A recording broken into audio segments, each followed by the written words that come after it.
Where's that blasted salami? I can smell it. All it needs is slicing.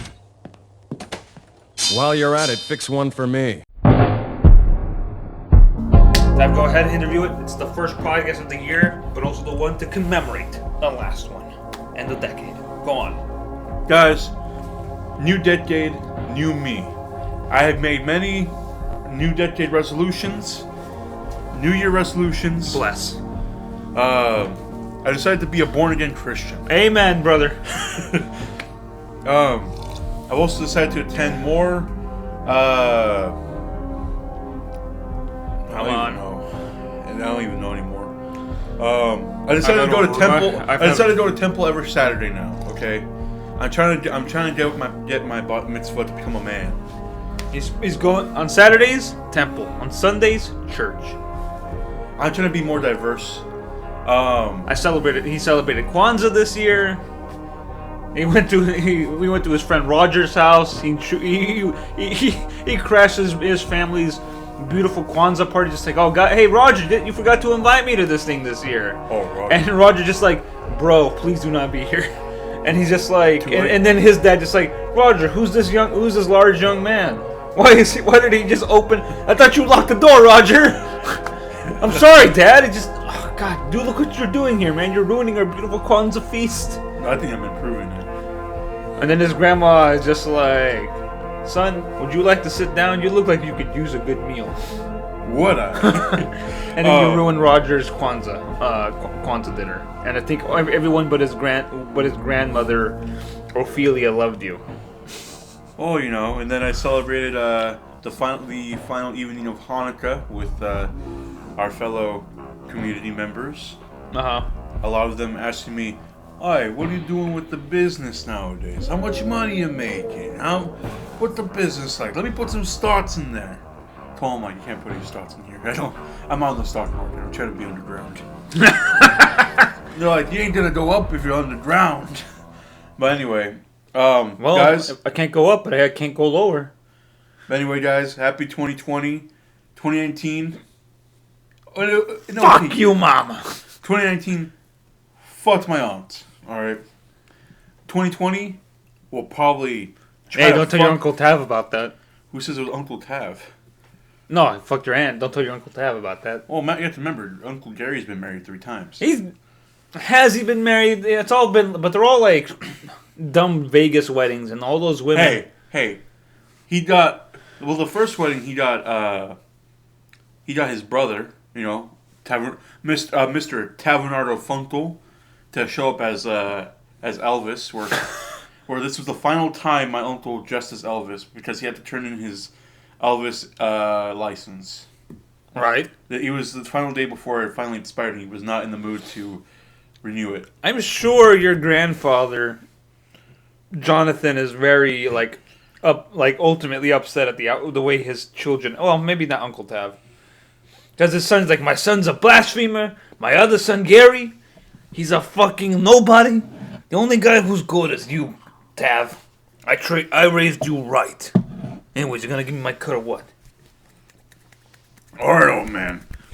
I know what you're all about. Here you go. Fucking Penny? Come here, I'll kick your ass! I'll let you try, old man. I fought in Nam. I was in World War II. I was in World War II. We won that war, so I get to give you a free spanking. Come here. Over my knee. Pull those trousers down. Okay. Yeah, that's a family reunion. It was pretty good. How often have you seen your own father and uncles get spanked by your grandfather at family reunions? Every year at Christmas. And you've been bad. Get over here. Your turn, Jonathan. Your turn.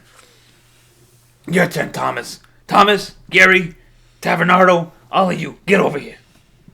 Especially Uncle Gary. He likes to... He takes Uncle Gary out to the back for maybe a good 20 minutes. He comes out, Uncle Gary says, guys, I have to go. I have to go to the hospital. I know. But yeah, that's my grandpa. I have to go to the hospital. Tav, keep an eye on my Pontiac Fiero. The ambulance is coming right now. Okay. Well, stupid idiot parked in the If you look outside, it's not there anymore. Well, yeah, it's getting towed. It's getting Did towed. he tow it in the red? In front of a fire hydrant. No, he parked it in front of the. Was that how your Christmas the red was? zone? Was that your Christmas this year? Yeah, he parked it in a no parking zone on the red strip next to a fire hydrant. That big fucking idiot. Wow. And then he had the gall to visit me on New Year's. He's like, "Hey, it's my favorite nephew. I came down to visit you to ask you for gas money to go back home." I'm like, "Uncle Gary, don't you just live in your car?" To which he does. Mm-hmm. Doesn't he not have pants still? Doesn't he walk around in like not even a good long robe, like a half robe, like a robe that he stole from like his girlfriend in Vegas? It even says her name Lucille embroidered on it because it was a wedding present for their shitty Vegas wedding that they had. Or again, like I said, the first wedding was involved my uncle as the. That's when you guys thought he was going to be a promising young man. Oh, finally he met a girl that's going to fix Gary. Yeah, and then the second wedding involved my dad having to do it now. Look, it's not legal anymore, bro. You got to do this for me. And then the third wedding that he just went to a drive-through chapel. This is for you, Lucille. Yeah. Anyways, the elections are still up. We now have, okay, let's go into town updates then. Check 6. Okay, so town updates. Elections are still happening.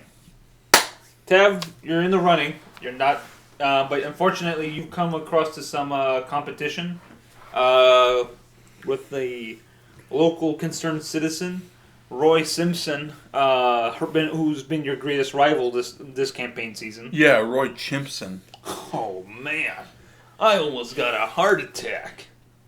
He's just I know Roy personally. He's just mad at me right now. He's he's a good friend. Is he though? Because last I checked, I'm his wife's boyfriend. I was there for him during his vasectomy. I was there for him during his colonoscopy. He was just pretty mad that the last time he got his molar removed. I told him I'd buy a Nintendo Switch for him, and then I bought him the wrong color, so he's pissed. You're also having sex with his wife. But it's a mutual agreement. He's okay with it. He's okay with it. If he's so okay with it, then explain recordings like this. And if you did not hear that properly, people at home, that is a crowd that's been around outside of Tav's establishments, specifically the esports arena, where the locals have been chanting "Clap those cheeks, clap those cheeks," and of course. These had a radio single come out that has been a harassment song that is also a political song with the lyrics that go, "We're gonna kick Tav out of the county seat. We're gonna kick Tav because he can't clap his cheeks." It's all set to Jailhouse Rock, and it's a political song that he's written with his friend on SoundCloud. In fact, he's got a pretty large following. I mean, all those angry gamers and soy boys out there have been doing a number on you. I thought what he and I had was a very special relationship. He told me he was going to run for mayor prior to this. I said, "You know what, man?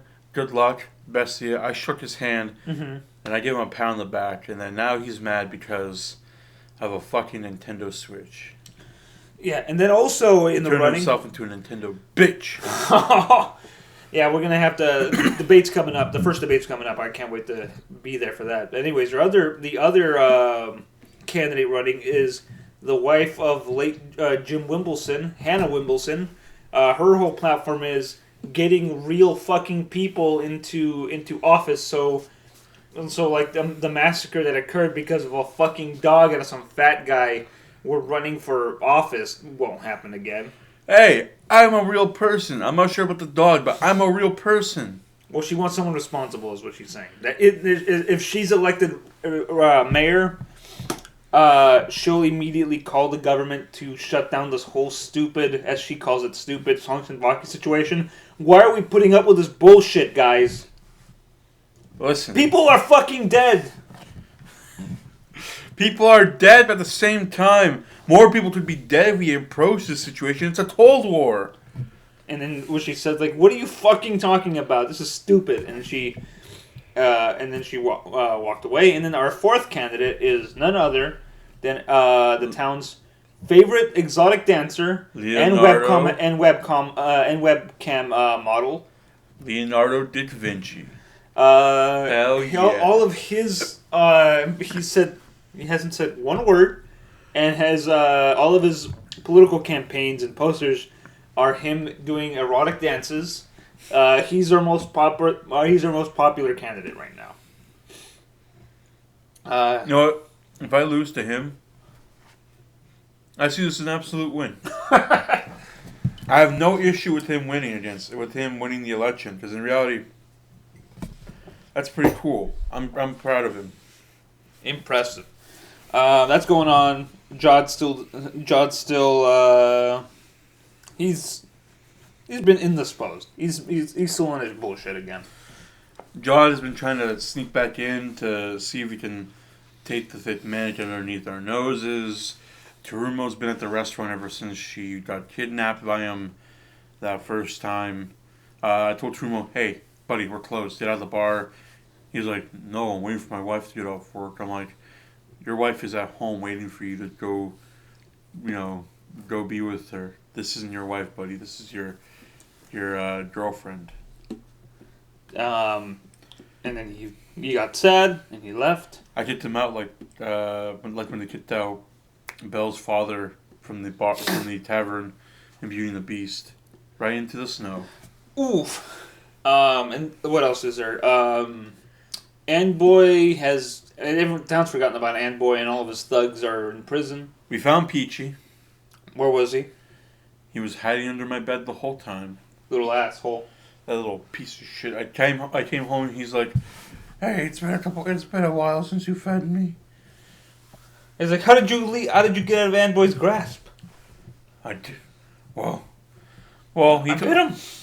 Told me he bit him. He said, "Stupid dog, let the door open." Peachy just walked right out. Oh, this fucking dog bit me. Get out of here. I thought we were friends, Peach. I let you into my home. I made you my heir. I gave you your own PS Plus account. I can't believe this. And you bit me. Boss, you want us to kill this dog? What are you, fucking crazy? I'm not a murderer. No. Get out of here. You're banished. My money will go to my whole heir. Speaking of heirs, Anboy actually died. Who's inherited his fucking criminal empire on GTA Online? Due to technicalities and him saying all the time, it was technically Jod. What the fuck? Jod? Maybe that's why we haven't seen him around in town outside of him. Maybe he wants a thick mannequin so she can be his queen in GTA Online. God damn it. Why don't you want her to be your queen in real life? Because then Terumo's gonna kill me again. Yeah, he's been trying to find out what her PS Plus account is. She doesn't have one. I know she doesn't have one, but I keep telling Jod, Oh, that's a good move. Keep him busy by trying to hunt down her PS1 account. Yeah. Her PS1 account. Find that memory card. Also, if you're shout out to the PlayStation 2 memory card drought of 2004. People died. Yeah. We sent all those miners down into the memory card mines, and a lot of them died. That collapsed in hole 17. But yeah. Fuck. All right. So that does it for town updates. Tav, let's talk about 2019 in review. 2019 was a very interesting year. Go on. People hated 2018. And they came into 2019 saying that this is the year of our Lord and Savior 2019. Uh-huh. I came out of it alright, A lot of shit went down. Mm-hmm. Pro Jared. Who recovered, and I don't care. Robbed the cob and dug the Mud Walkers. The Walker Brothers, or as you may know them as nostalgia critic. I think 2019 also felt like the year that people just decided, oh, we actually all do not take him seriously anymore. No, the only people that take nostalgia critic seriously is people who agree with his opinions. Which at that point they've watched his videos so much that he's like, yeah, of course his opinions make sense. Yeah, of course the wall sucked. I understand now. It was a big blow of Roger Waters. No, that's not him. Oh, I'm out of here. Wrong guy. No, you're right. Roger Waters is from Pink Floyd. Pink Floyd.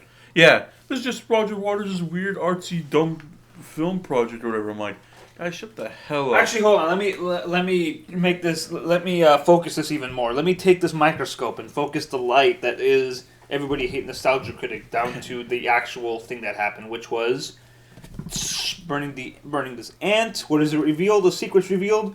Oh, people got mad at nostalgia critic because he didn't like the wall, and then everybody decided to make a huge response video, and that fully led to the great opinion change on nostalgia critic, which had always been there, especially if you watch any of Oni's videos.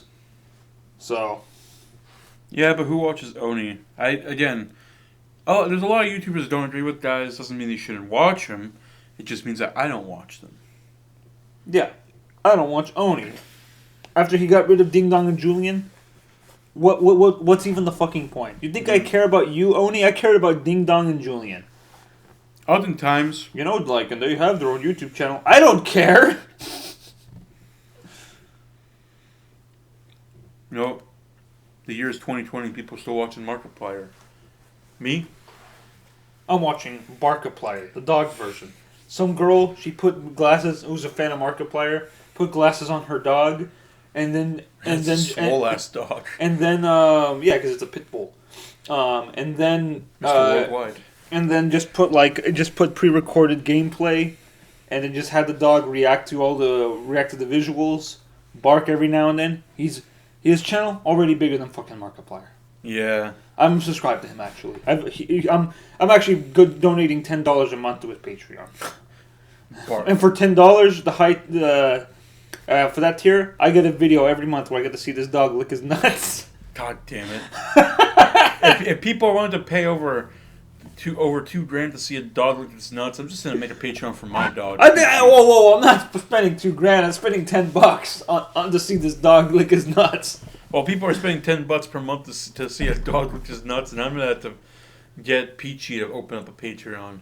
Well, no one's gonna see that dog lick his nuts. He does it on the street, at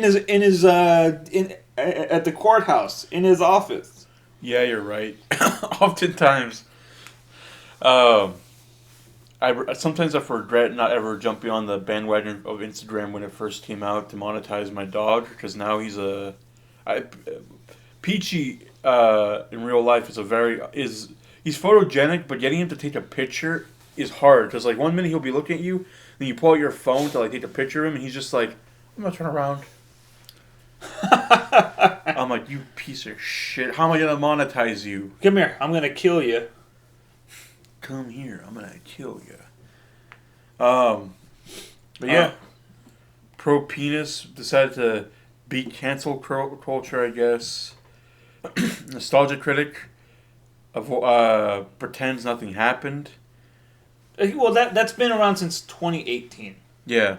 So that's a leftover. I think people just decided to start jumping on his on the nostalgia critic sucks bandwagon is because of the wall response. I mean, yeah, that too, but at the same time, it's funny that that a movie that is a passion project for someone would be one of the nostalgia critics hated things that got people to be like, fuck this guy.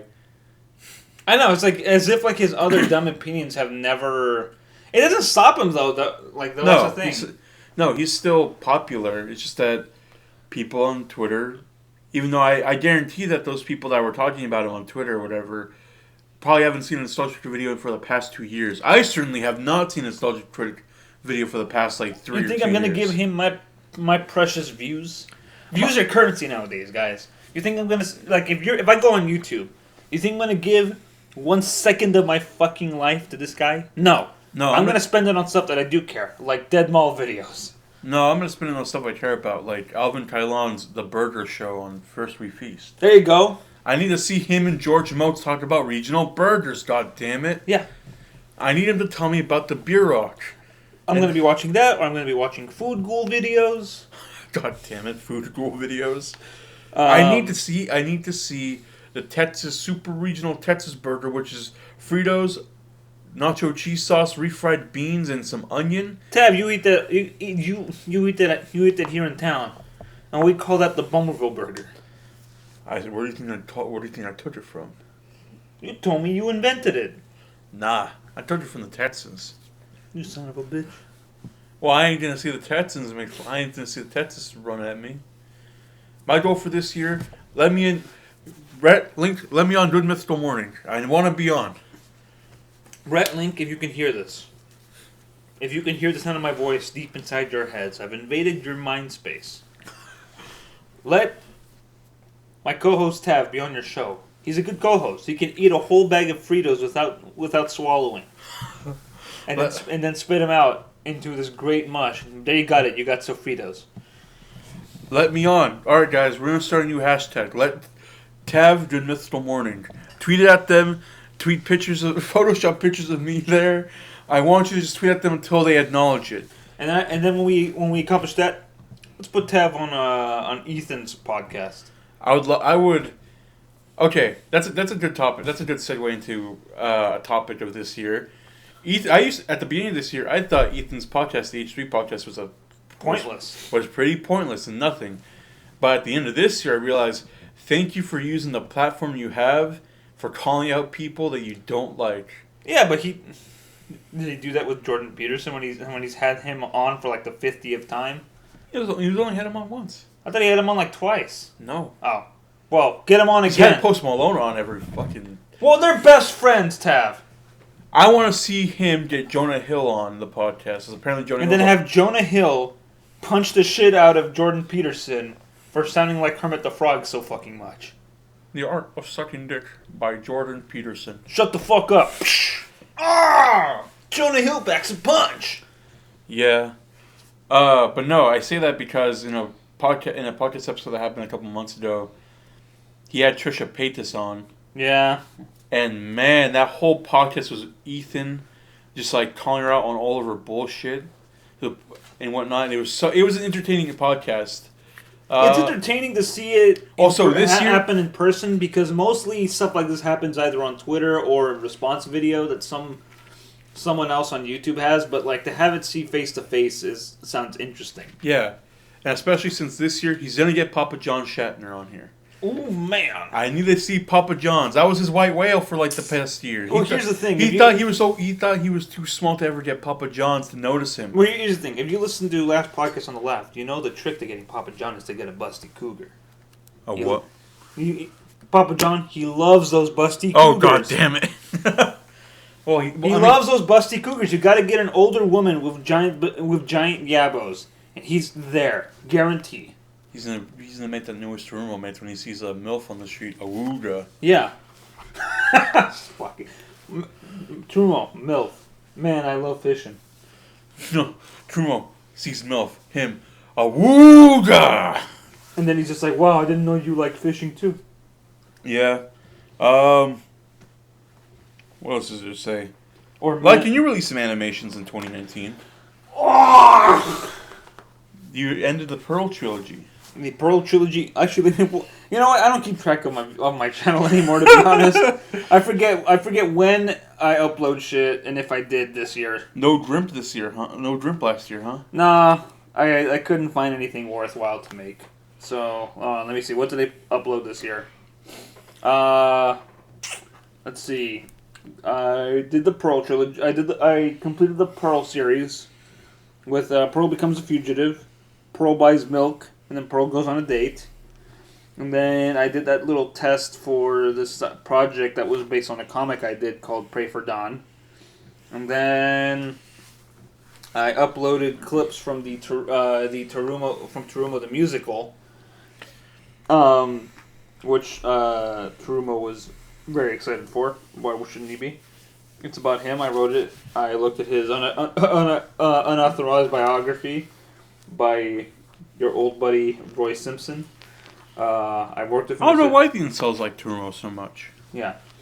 And then I released Sometime in the Past, which is my little prequel to, which is like a little, which takes place right after the Stand War and before all the events of Morphstar. Shows what happened between Arlene and Garfield. We also see a young Calvin. Also, maybe Garfield's post Stand War armor is my favorite outfit. He's wearing a big fucking fur coat or fur cape under like this like battered Saint Seiya armor. And fun fact about that video, you had Deer Simulator do the music. Yeah, I was a little iffy about that, but he pulled it off. And of course, here's a clip from my favorite moment from Terumo the Musical.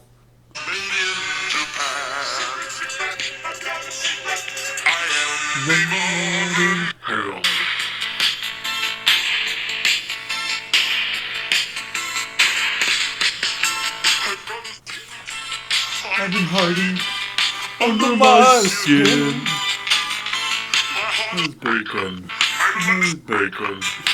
Bacon. Yeah. Anyways, it's good.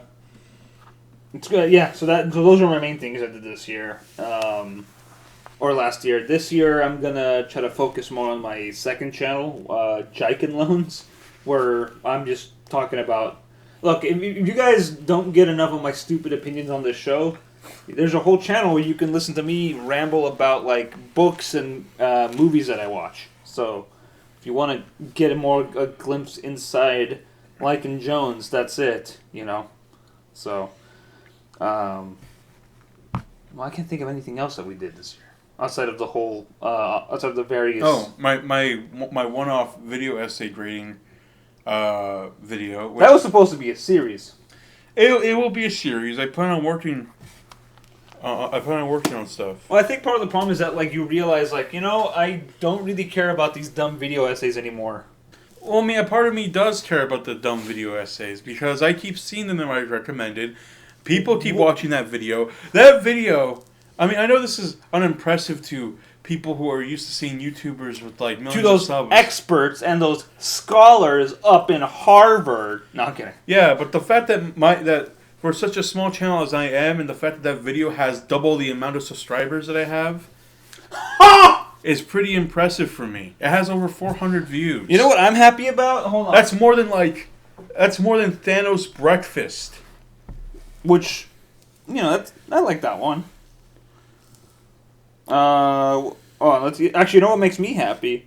When I go on go on Jiken Loans, my second channel, and I see how many views I have. I got 7 subscribers, and baby, I have in my first video of last year on this fucking channel. That's right, it's been one goddamn year since between the last video I posted and the newest video I posted. I only have 3 views on Lycan's Book Diary, episode 3. And that makes me happy, because it's like, only 3 people have seen it, and I guarantee one of those is probably me, another person is maybe Tav, and then the third person is maybe Terumo. So. No, while I was saying all that and I was listening, I was rereading the comments section for the video essay. And it's all gold because there's people. I like the fact that I have interactions with this, where there's people straight up just like having arguments with with defending Lily's points. And others just like. Wait, really? That's in your. Yeah, like for example, someone named Zeal Gold. It says, "My money is on Lily calling you a Nazi in her next video," and I responded with "if only."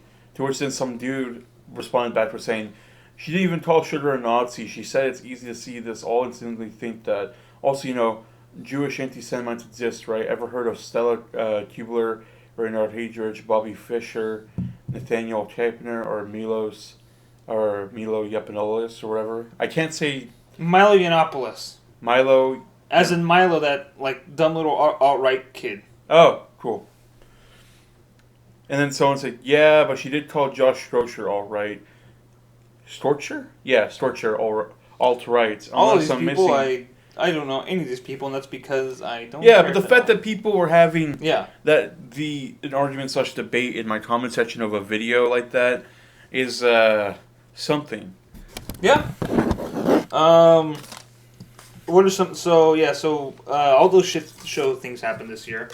Or last year, sorry.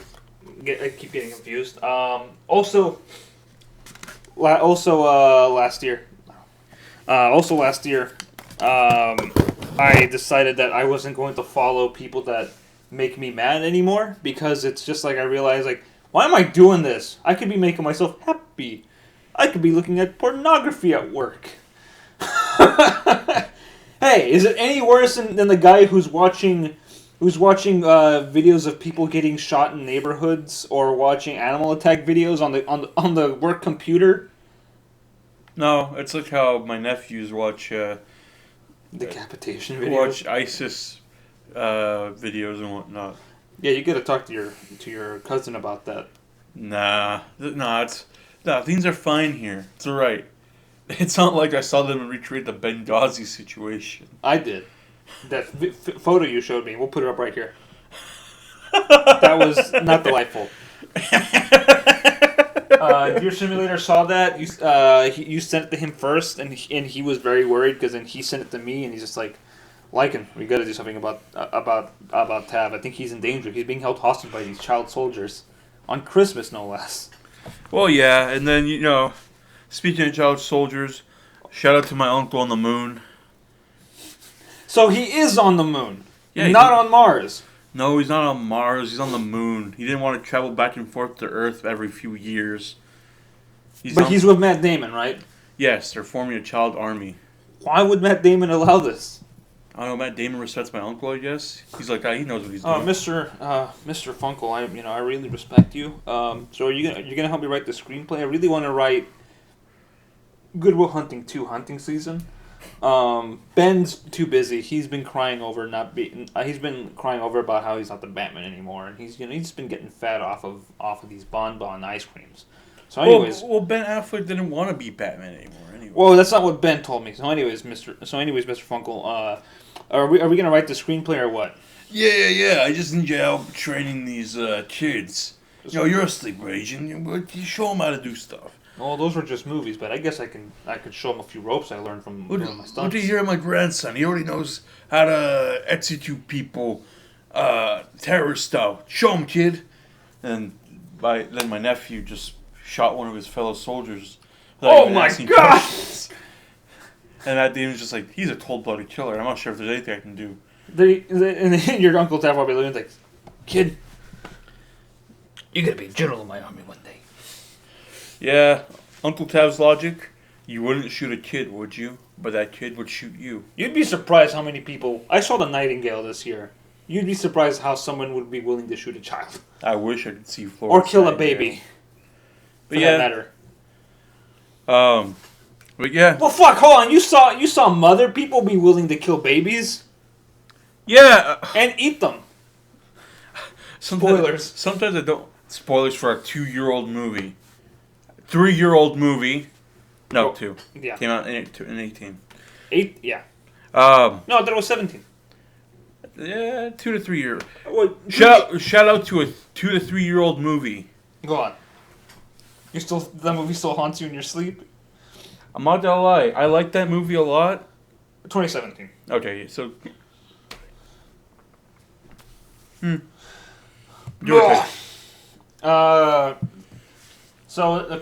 So let's see. We've covered things that we hated and also liked on the internet and YouTube this year. Talked about updates in our own channel. Oh no, I got one last thing I hated about 2019, which I hope I won't see in 2020 as much. Yeah. Quit talking about Raid Shadow Legends, please. I'm not gonna play this stupid ass game.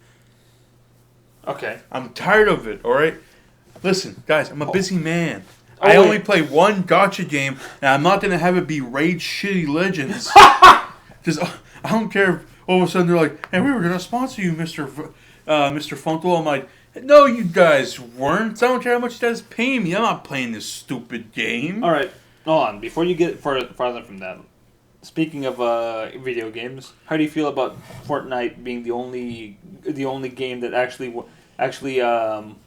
went through with your classic claim of like, if blank is so good, why is there no blank 2? And then they actually fucking did it. I'm impressed. Shout out to Fortnite. Shout out to Fortnite. I'm level 200 in the current season at the moment. Yes, I have no life. Thank you for asking. But you did it. But they did it though. Yeah, they did the meme. If Fortnite's so good, why is there no Fortnite? Where's Fortnite 2? And they fucking deleted Fortnite 1 and gave us Fortnite 2. I can't believe they did that to us. Okay, Epic Games? Everybody at Epic Games are fucking mad lads. Massive legends. Yeah. Fucking legend, mate. Fucking massive legends. Hey, Shaylo, get these two bloody legends some beers. We're gonna watch the footy.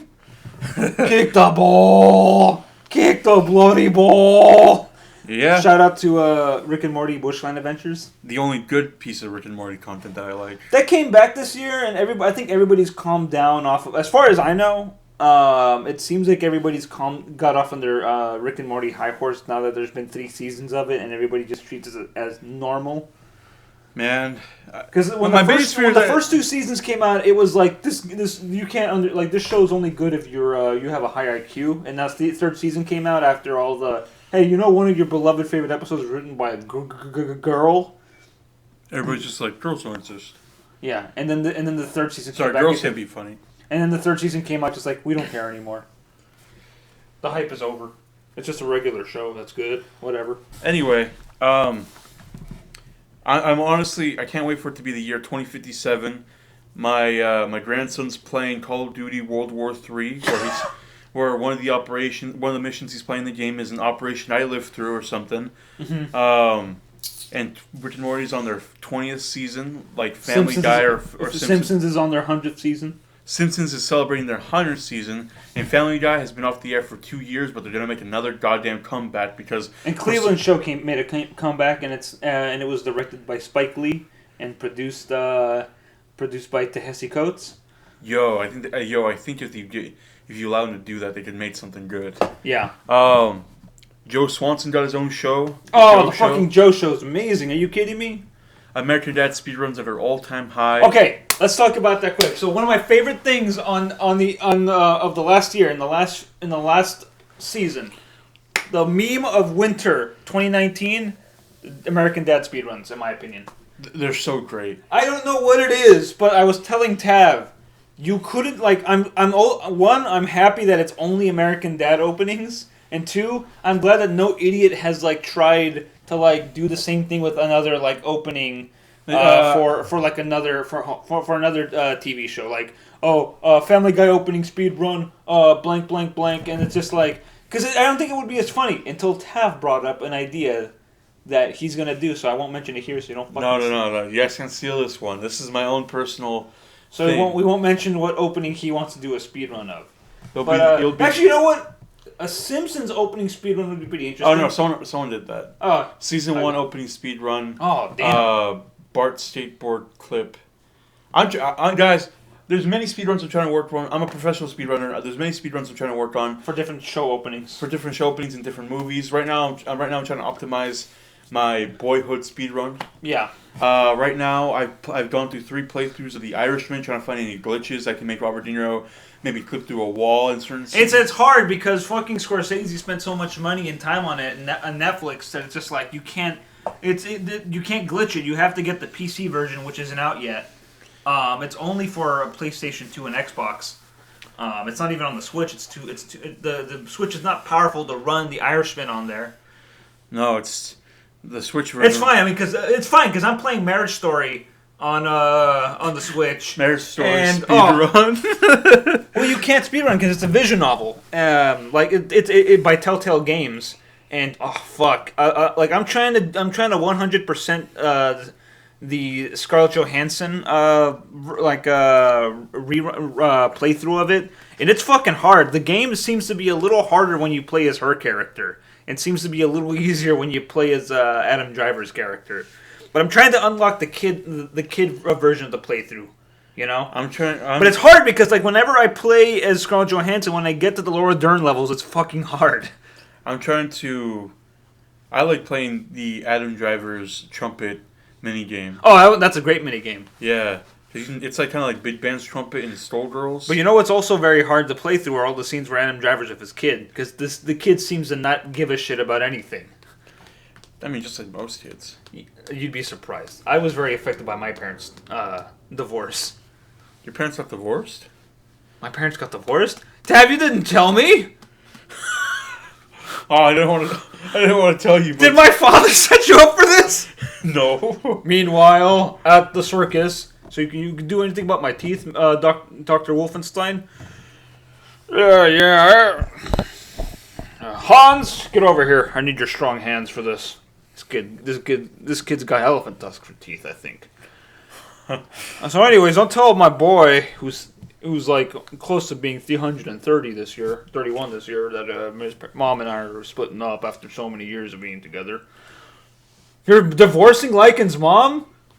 I mean, now back at the podcast. Yeah, your dad's divorcing your mom, dude. What? That's okay. My parents went through divorce. After I was born, my dad decided to become a priest. Yeah, and he's just like, when you make your whole life no nut November. Am I right out there? Shout out to my priest friends out there. Shout out to Terry Crews. The no fap god, as 4chan calls him. Yep. Man was addicted to pornography. He said that sometimes day would turn to night and he'd still be looking at porn sites.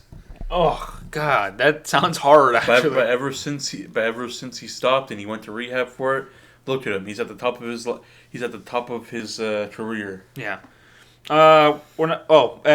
Before we go on further, because this is a special year and guess what, decade in review, there won't be ads this one because then it'll be too fucking long. Yeah. Anyway, so where were we? Oh yeah, so video game speedruns. Yeah, I mean, Marriage Story is hard to speedrun because it's you're just pretty much skipping through like dialogue and making sure you get the correct ending where you don't divorce ScarJo. I've been trying to get that mythical ending. You can't do it. You got to unlock all the playthroughs, and then you're able to unlock the happy ending version. I thought, I've been also trying to work on my speedrun for an older game inside Llewyn Davis. Jesus fucking Christ! Specifically the Al Cody playthrough. You can't unlock Al Cody. That's a myth, man. That's a myth perpetuated by Tips and Tricks back in 1998. Well. Some fucking editor was just like, oh yeah, you can play as Al Cody. Well, apparently to play as Al Cody... what you gotta do is that you have to beat Hail Caesar under 2 hours. No, well, yeah, and you have to have it on your memory card for PS1, right? Yes. And then you have to put that PS1 in... You have to have it in your PS1 when you pop in inside Llewyn Davis. And when you start a new file code, you have to put in Arthur Milgram. And then you can unlock Al Cody. I've done it. It doesn't fucking work. God damn it! I want to play as Al Cody. Yeah, the Coen Brothers video games are great. I've been Raising Arizona on the Atari for like the 5th time. It's pretty fun. My favorite playthrough. I like the mini game where you try to pick up diapers on the highway. I love speedrunning Hail Caesar, especially the George Clooney segments. Yeah. Well, that's a multi-layered game. You got that's a game where you have to you have to defeat all these communists with your conversation skills. But I do like the Jonah Hill level the most because that's Jonah Hill at his fattest. Yeah. Actually, speaking of speedruns, shout out to my man AceFan98. He just speedrun Superbad in 15 minutes. Yeah. The trick is killing the police officer, is successfully killing the police officer. No, that's not the trick. The trick is when you're playing as McLovin, you have to clip through the convenience store with the alcohol so you don't run into the police, and you skip right towards the ending where he meets up with Michael Cera and Jonah Hill, Seth and Evan. Yeah. Any other 2019 Netflix video games that you're working your way through?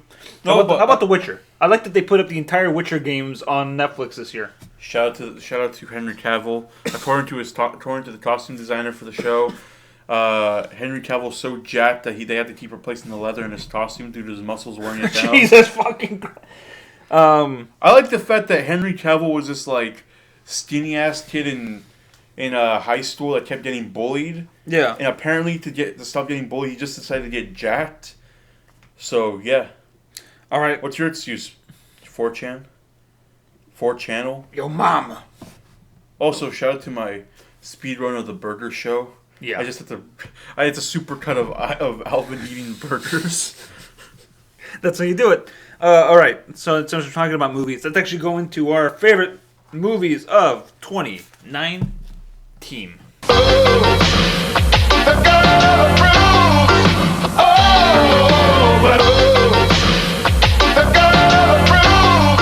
Dave, you got your list? Yes, Mine are in no particular order. Neither are mine. So what's at the top of your list right now? What's one of your favorites? The Lighthouse. That's on mine too. It's Tav and I were the only people who were laughing in that movie because we saw all the absurdity of the humor and dark comedy in it. Everybody else was like fucking dead silent, and I think it's because they were all expecting a big jump scare horror movie, and I think we knew better. Okay, how are you not gonna laugh at the fact that Willem Dafoe's character just gets up and he starts cursing Robert Pattinson's character for not liking his food, and then after his which has been uploaded to YouTube as hark.mp4. And then Robert Pattinson's just like, all right, okay. have it your way. No, he's like, all right, I did like your lobster. That's comedy gold. Yeah. That's peak comedy. Also, just the absurdity of, like, after they had this big fight, fucking Robert Pattinson makes Willem Dafoe act like a dog outside.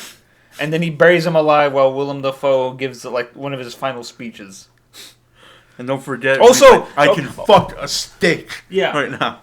Not also scariest vagina of 2019 this year on that mermaid. Pretty wild. Yeah. Also, that shot of it's like when you're trying to the shot that I think of like when you're trying to get a midnight snack and your dad comes up behind you and he's not wearing his robe. It's a scene where Robert Pattinson tries to get a peek at what's in the light late at night and what the hell Willem Dafoe's doing up there. And he sees himself, and then what looks like himself grabs him by the shoulder, and he turns around, and it's a naked Willem Dafoe looking down at him. And then you cut to a wide shot where it looks like a fucking classical Greek, like not Greek, but like classical like engraving where Willem Dafoe, he's like in his fucking 70s, I think, or 60s. He still has the body of like a fucking classical Greek statue. And he's just holding him and he's shooting a light through his eyes into Robert Pattinson. Well, not only does he have the body of an old Greek statue, he also has a monster dong according to Lars von Trier. Yeah, they get a stunt dong so it wouldn't look so big. Okay. That'll always be my favorite piece of trivia for Antichrist. Yeah, you could say it's a stupid movie. All right. He's 64. Yeah. Shout out to him. We're all talking about how great Jennifer Lopez looks in Hustlers. Oh, you put Hustlers on your list. Well, of course I had to, man. That was a great crime film. I put... All right, well, let me talk about that quick because it's on my list. Yeah. So Hustlers is on my list. It's a great crime film. It's easy to put it on just for like the opening, for like the first half of the movie, or the first act of the movie where it's about the stripping, and we get to see Jennifer Lopez at her most exposed, but also showing off those really great like pole dancing skills. But also like this movie does a lot of good like makes a lot of good stylistic choices. Like the way it plays of audio, I think is really good in audio recordings. The way it utilizes that, there's a great scene where a character is wearing a wire, and all the audio, including the ambient and dialogue, is only told through that recording. We see the visuals of that scene told through in the way it would be told through on how you would show it in just like a regular movie. but all the audio is only through the way that character wearing the wire would have heard it, which is really good.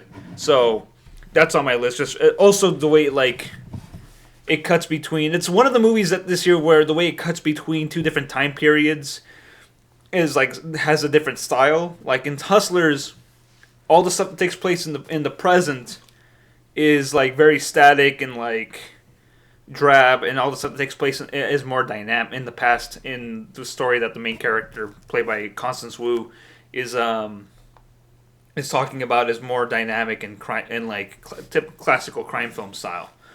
So that's mine. That's one of mine. Glass. That is in my runners up, actually, or my honorable mentions. Glass for me was the best superhero movie of 2019. I know in a year where Endgame came out, but Glass is the most unique one. It's ballsier, I think, than Endgame. Well, Yes. Endgame isn't trying to be ballsy. It's got one ballsy moment, but we all saw it coming. So Yeah. and by ballsy, it's just it's got some emotional moments, but it's gonna do what you want it to do. So which is why Endgame is also not on my list or in my honorable mentions, because do I really need to give any more praise to a movie that's been praised by the internet for the last 6 months? Well, no, people are more decisive about Endgame than they are with Infinity War. People loved Infinity War.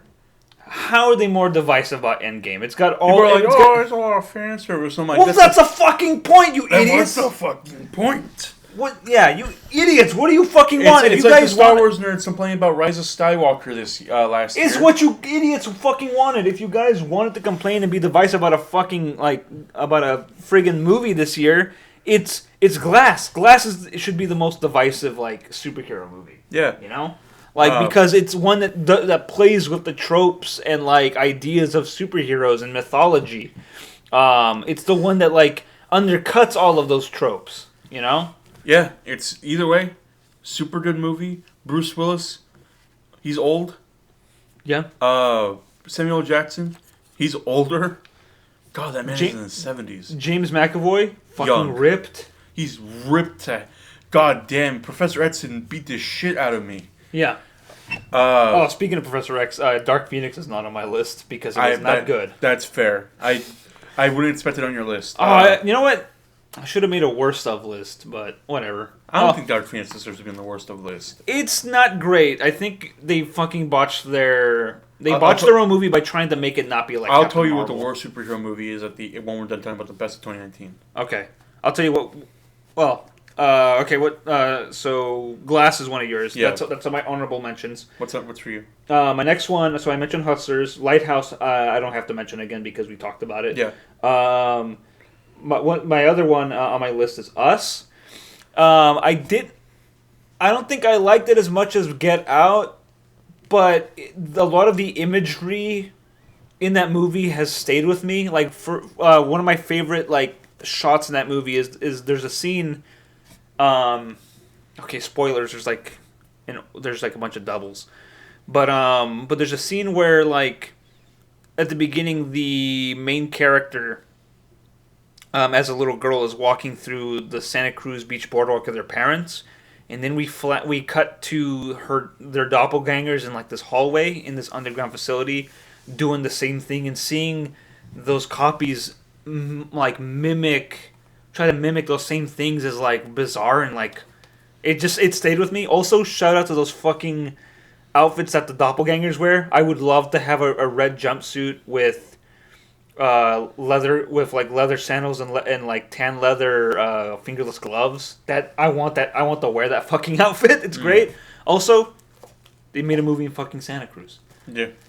I like that movie a lot. I think people say it's kind of a mess because it's all over the place and people seem to be obsessed with well, how do the mechanics of these clone people work? It doesn't make any fucking. It doesn't have to, dude. It's like a giallo.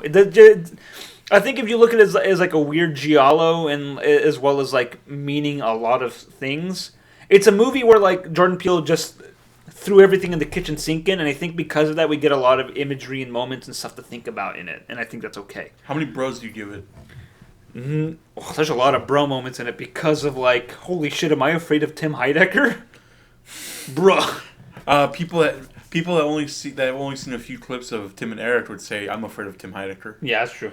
Bedtime stories. Shout out to bedtime stories, and also his in cinema on cinema or at the cinema on cinema show. And remember when DreamWorks got Tim and Eric to do a bunch of ads for Shrek 3? Yeah, that was wild. Anyways, what's your next one? My name is Dolomite. That's on my list too. It is. Dolomite is my name. Sorry, Dolomite is my name. It is literally the best feel-good movie of the year. I will challenge that because I've seen 3 of them, and that is all 3 of the. I've seen 3 this year that are on my list, and that is up there with them, because it's a movie. Somebody explained it this way recently, and I think that it fits perfectly. It is a movie that celebrates modest success. Like, this is a guy who made a cult classic, but was also still made money off of it. It's not like Ed Wood, which the screenwriters also wrote. And it's very similar in a lot of ways. But at the end of Ed Wood ends on a fantasy where Ed is like super happy and they lived happily ever after. Not true in real life. He became a horrible drunk and made pornos later. In this one, Rudy Ray Moore makes the movie he fucking wanted to make with the friends he wanted to make. And they have modest, and you think that's the end of it, but then there's all these troubles about getting it distributed, which is a thing that people don't talk about when they talk about making movies, especially on this on like such a small scale. But like, also features Bob. This is another movie that features Bob Odenkirk in a surprise cameo role. That's on my list too. But goddamn, like, do you feel happy at the end of it? You like feel proud, especially when they like that scene where they talk about like the reviews, just like. Everybody hates this movie, man. It's just like, and they kind of feel a little self-conscious, but then just like, no, you know what? No, we made this movie. We like it. We knew what we were making. Exactly. Yeah. And he even to the point where he's like, rude and vulgar. That's what we were going for. Yeah. Also, everybody in that movie is great too. Like, Eddie Murphy. Wesley Snipes as Derville Martin is like so good. He's such a scumbag, and he's drinking the whole time. And Eddie Murphy as Rudy Ray Moore himself, Dolomite. Keegan Michael Key as his screenwriter. He's trying to put some fucking like social messaging in it. Just like, yeah, but we want kung fu fights too. It's like, yeah, I guess we could put those in too. God damn, it's so good. Man, it was a good movie. Yeah. For me, my next movie, Dr. Sleepin' Peep. That's in my honorable mentions. Oh wow. Because I liked it a lot, but I don't think it's in my top 10. But I wanted to mention it anyways because it is a movie that tries really hard to reconcile both Stephen King's version of The Shining as well as Stanley Kubrick's version. It's a movie that tries to make peace between both of them. It's also a movie that is visually buck wild, and I like that. There's like those scenes that involve like the psychic vampire stuff is fantastic. It's just like holy shit. Also, shout out to any movie where the main character, the main girl, is a gigantic Ruby fan. We're still talking. Tav and I are still talking about like what, like have you added any of the Rooster Teeth boys about that on Twitter? Like say like, hey man, no, I've not. Like I don't know if you know, like hey guys, do you know anything about why, like your character, like how do you guys feel about having a movie where the main character is a gigantic Ruby fan? In a way, I tried making sense about it, but it's such a weird design choice to make them specifically a Ruby fan. This movie was put out by Warner Brothers. They could have easily put like a DC Heroes or something, but the fact that it's Ruby makes it interesting and stand out a little bit more, which I think the idea was. I'm not too sure. Either way, 8 out of 10. Would watch again. Yeah, it's a movie. The reason it's on my honorable mentions is because I liked it. But because I had listened to the book earlier that year over the summer, it's one of those things where just like you're so still enchanted by the book that because it wasn't like the book, it doesn't sit right with you. But it's one that I want to watch again. So that's why it's in my honorable mentions. I think if I listen to it again, I would like it. I would probably like it more, or watch it again. I would like it more. So my next one is Knives Out. Rian Johnson's new movie. People are still sore at him about The Last Jedi. Fuck you guys. Fuck you. This movie, oh man. Call Grandma, tell her Agatha Christie is back and Hercule Poirot is in the building. No, well, he was in the building last year with Murder on the Orient Express. But no. Rian Johnson, He did his thing. He made a throwback 70s ensemble mystery movie, and it's good. All those people, I feel like people are that I have met and cringed at. I almost forgot that Daniel Craig is British. Yeah, he's got a great foghorn. He does the greatest foghorn leghorn impression of all time. Now, I may just be a southern detective, but let me tell you, I'll tell you how the girl something spoilers here. The other thing too is like I like how one of the characters, his whole thing is like one of the characters has a son who's like an alt-right incel kid, and to the point where like at one point the main detective played by Daniel Craig LeBlanc refers to him as, well, the little Nazi boy was masturbating in the bathroom. Because this 13-year-old boy, 10-year-old boy, he's on his phone all the time, but he's watching like liberals get owned videos, and he's watching Richard Spencer stuff, and he's like on Ben Shapiro. He's a Ben Shapiro kid, and it's just like that is the most realist like character. That's pretty real. That is a real 2019 character, and we'll never forget him. Yeah. Rest in peace. So Knives Out, it's a good twisty thriller. Chris Evans is a great scumbag boy. He's got great sweaters. Everybody's got great sweaters in that movie. I want to dress like how this movie looks. What's your next one? My last two ones are anime movies. So let's talk about Violet Evergarden, the movie. Okay, you watched it. I didn't. You didn't watch it. I watched it, and I fucking cried. That movie. The anime itself, if you guys have not watched it, it's on Netflix, dubbed and subbed. I saw it take a doobie, and I saw it being played at the Subway shop. Watch the show if you can, and if you want to, please do. The movie was fantastic, phenomenal. Like, It is a beautiful piece of animation. I don't want to say anything else more about that movie. And then my last movie is, of course, guys, if you follow me on Twitter, you know I'm a big fan of this movie. Fate Stay Night, Heaven's Feel 2, Lost Butterfly. My God, is that movie it's an experience, but not one where I would just, like how I describe End of Evangelion to be an experience. This one is it's very tense. It likes to play with your heart a lot. It follows the visual novel a little bit better than the previous adaptations of the other routes have, surprisingly. Like, it's fantastic, and I recommend you watch the trilogy once it's all out and complete of all three movies. If not, just watch them now. I don't care. Good luck trying to find them on any streaming services. Fucking Netflix or Crunchyroll haven't put them out yet. Yeah. And then I made 10. I still got 5 left to go. Oh, I already said all 6. Oh, okay. Well, so I can talk about some honorable mentions though. All right. Hold on. So for my only animated film that made my list is the movie Klaus on Netflix. That is a beautiful, great Christmas origin story of a movie. I want more people to see it, not just the Tumblr and Instagram and Twitter freaks out there. Fucking all the idiots who are animation fans on YouTube aren't even talking about it because it's a good movie. That's why they're not talking about it. They're too busy talking about Saber Sparks' fake Maya movies that he makes and pretends are real. I don't believe for a second that fucking Donald Trump Corgi movie is real. Yeah. So there's that. So Klaus is great. It's got a great voice cast. J.K. Simmons is Santa Claus. Jason Schwartzman's in it. Fucking Norm Macdonald is the greatest scumbag captain I've seen in my life. It's just all around good, man. The animation is beautiful, and it's 2D animation, something I miss in this fucking world. So that's the next one.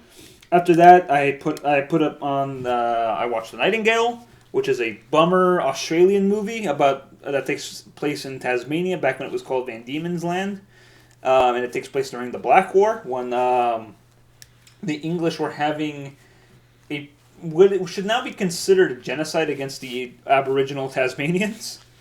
It's a movie that is about like racism, both like in terms because the main character is an Irish prisoner who's sent to like pretty much like work her way out of her sentence by living in Tasmania for this like shitty lieutenant, or as they pronounce it in the film, lieutenant.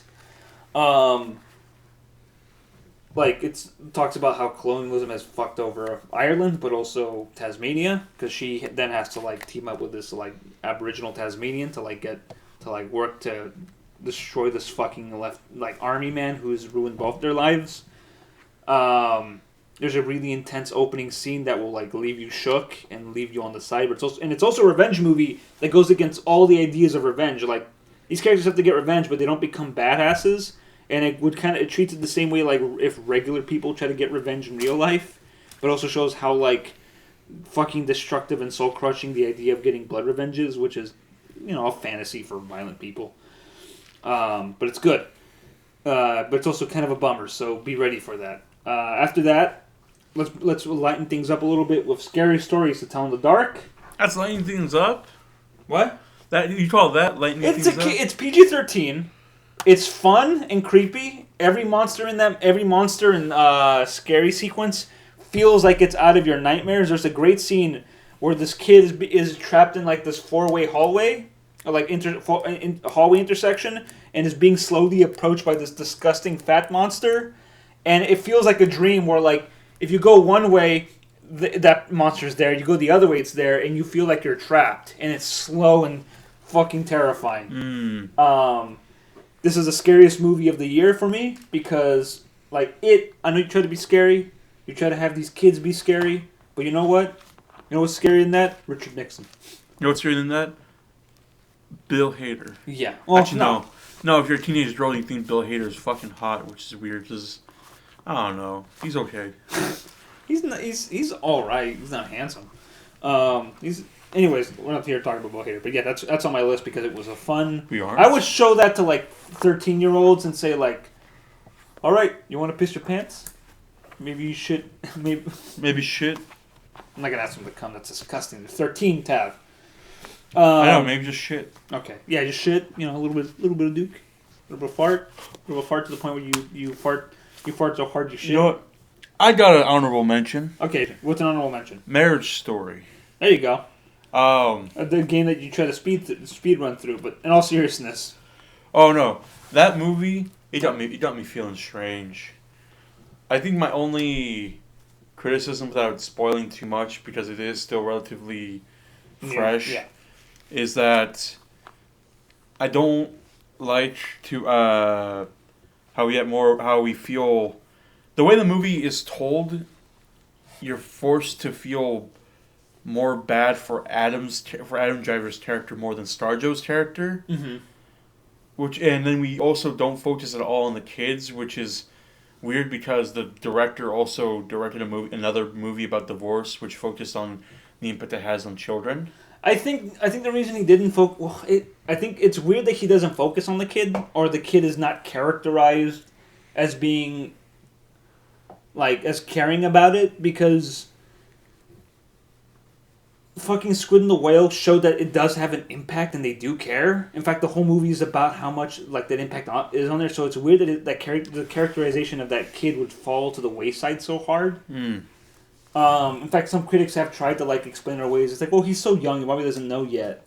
And somebody who was a kid that age, who did have parents who divorced and had a mom that ended up leaving him, said oh no, at that age you do care.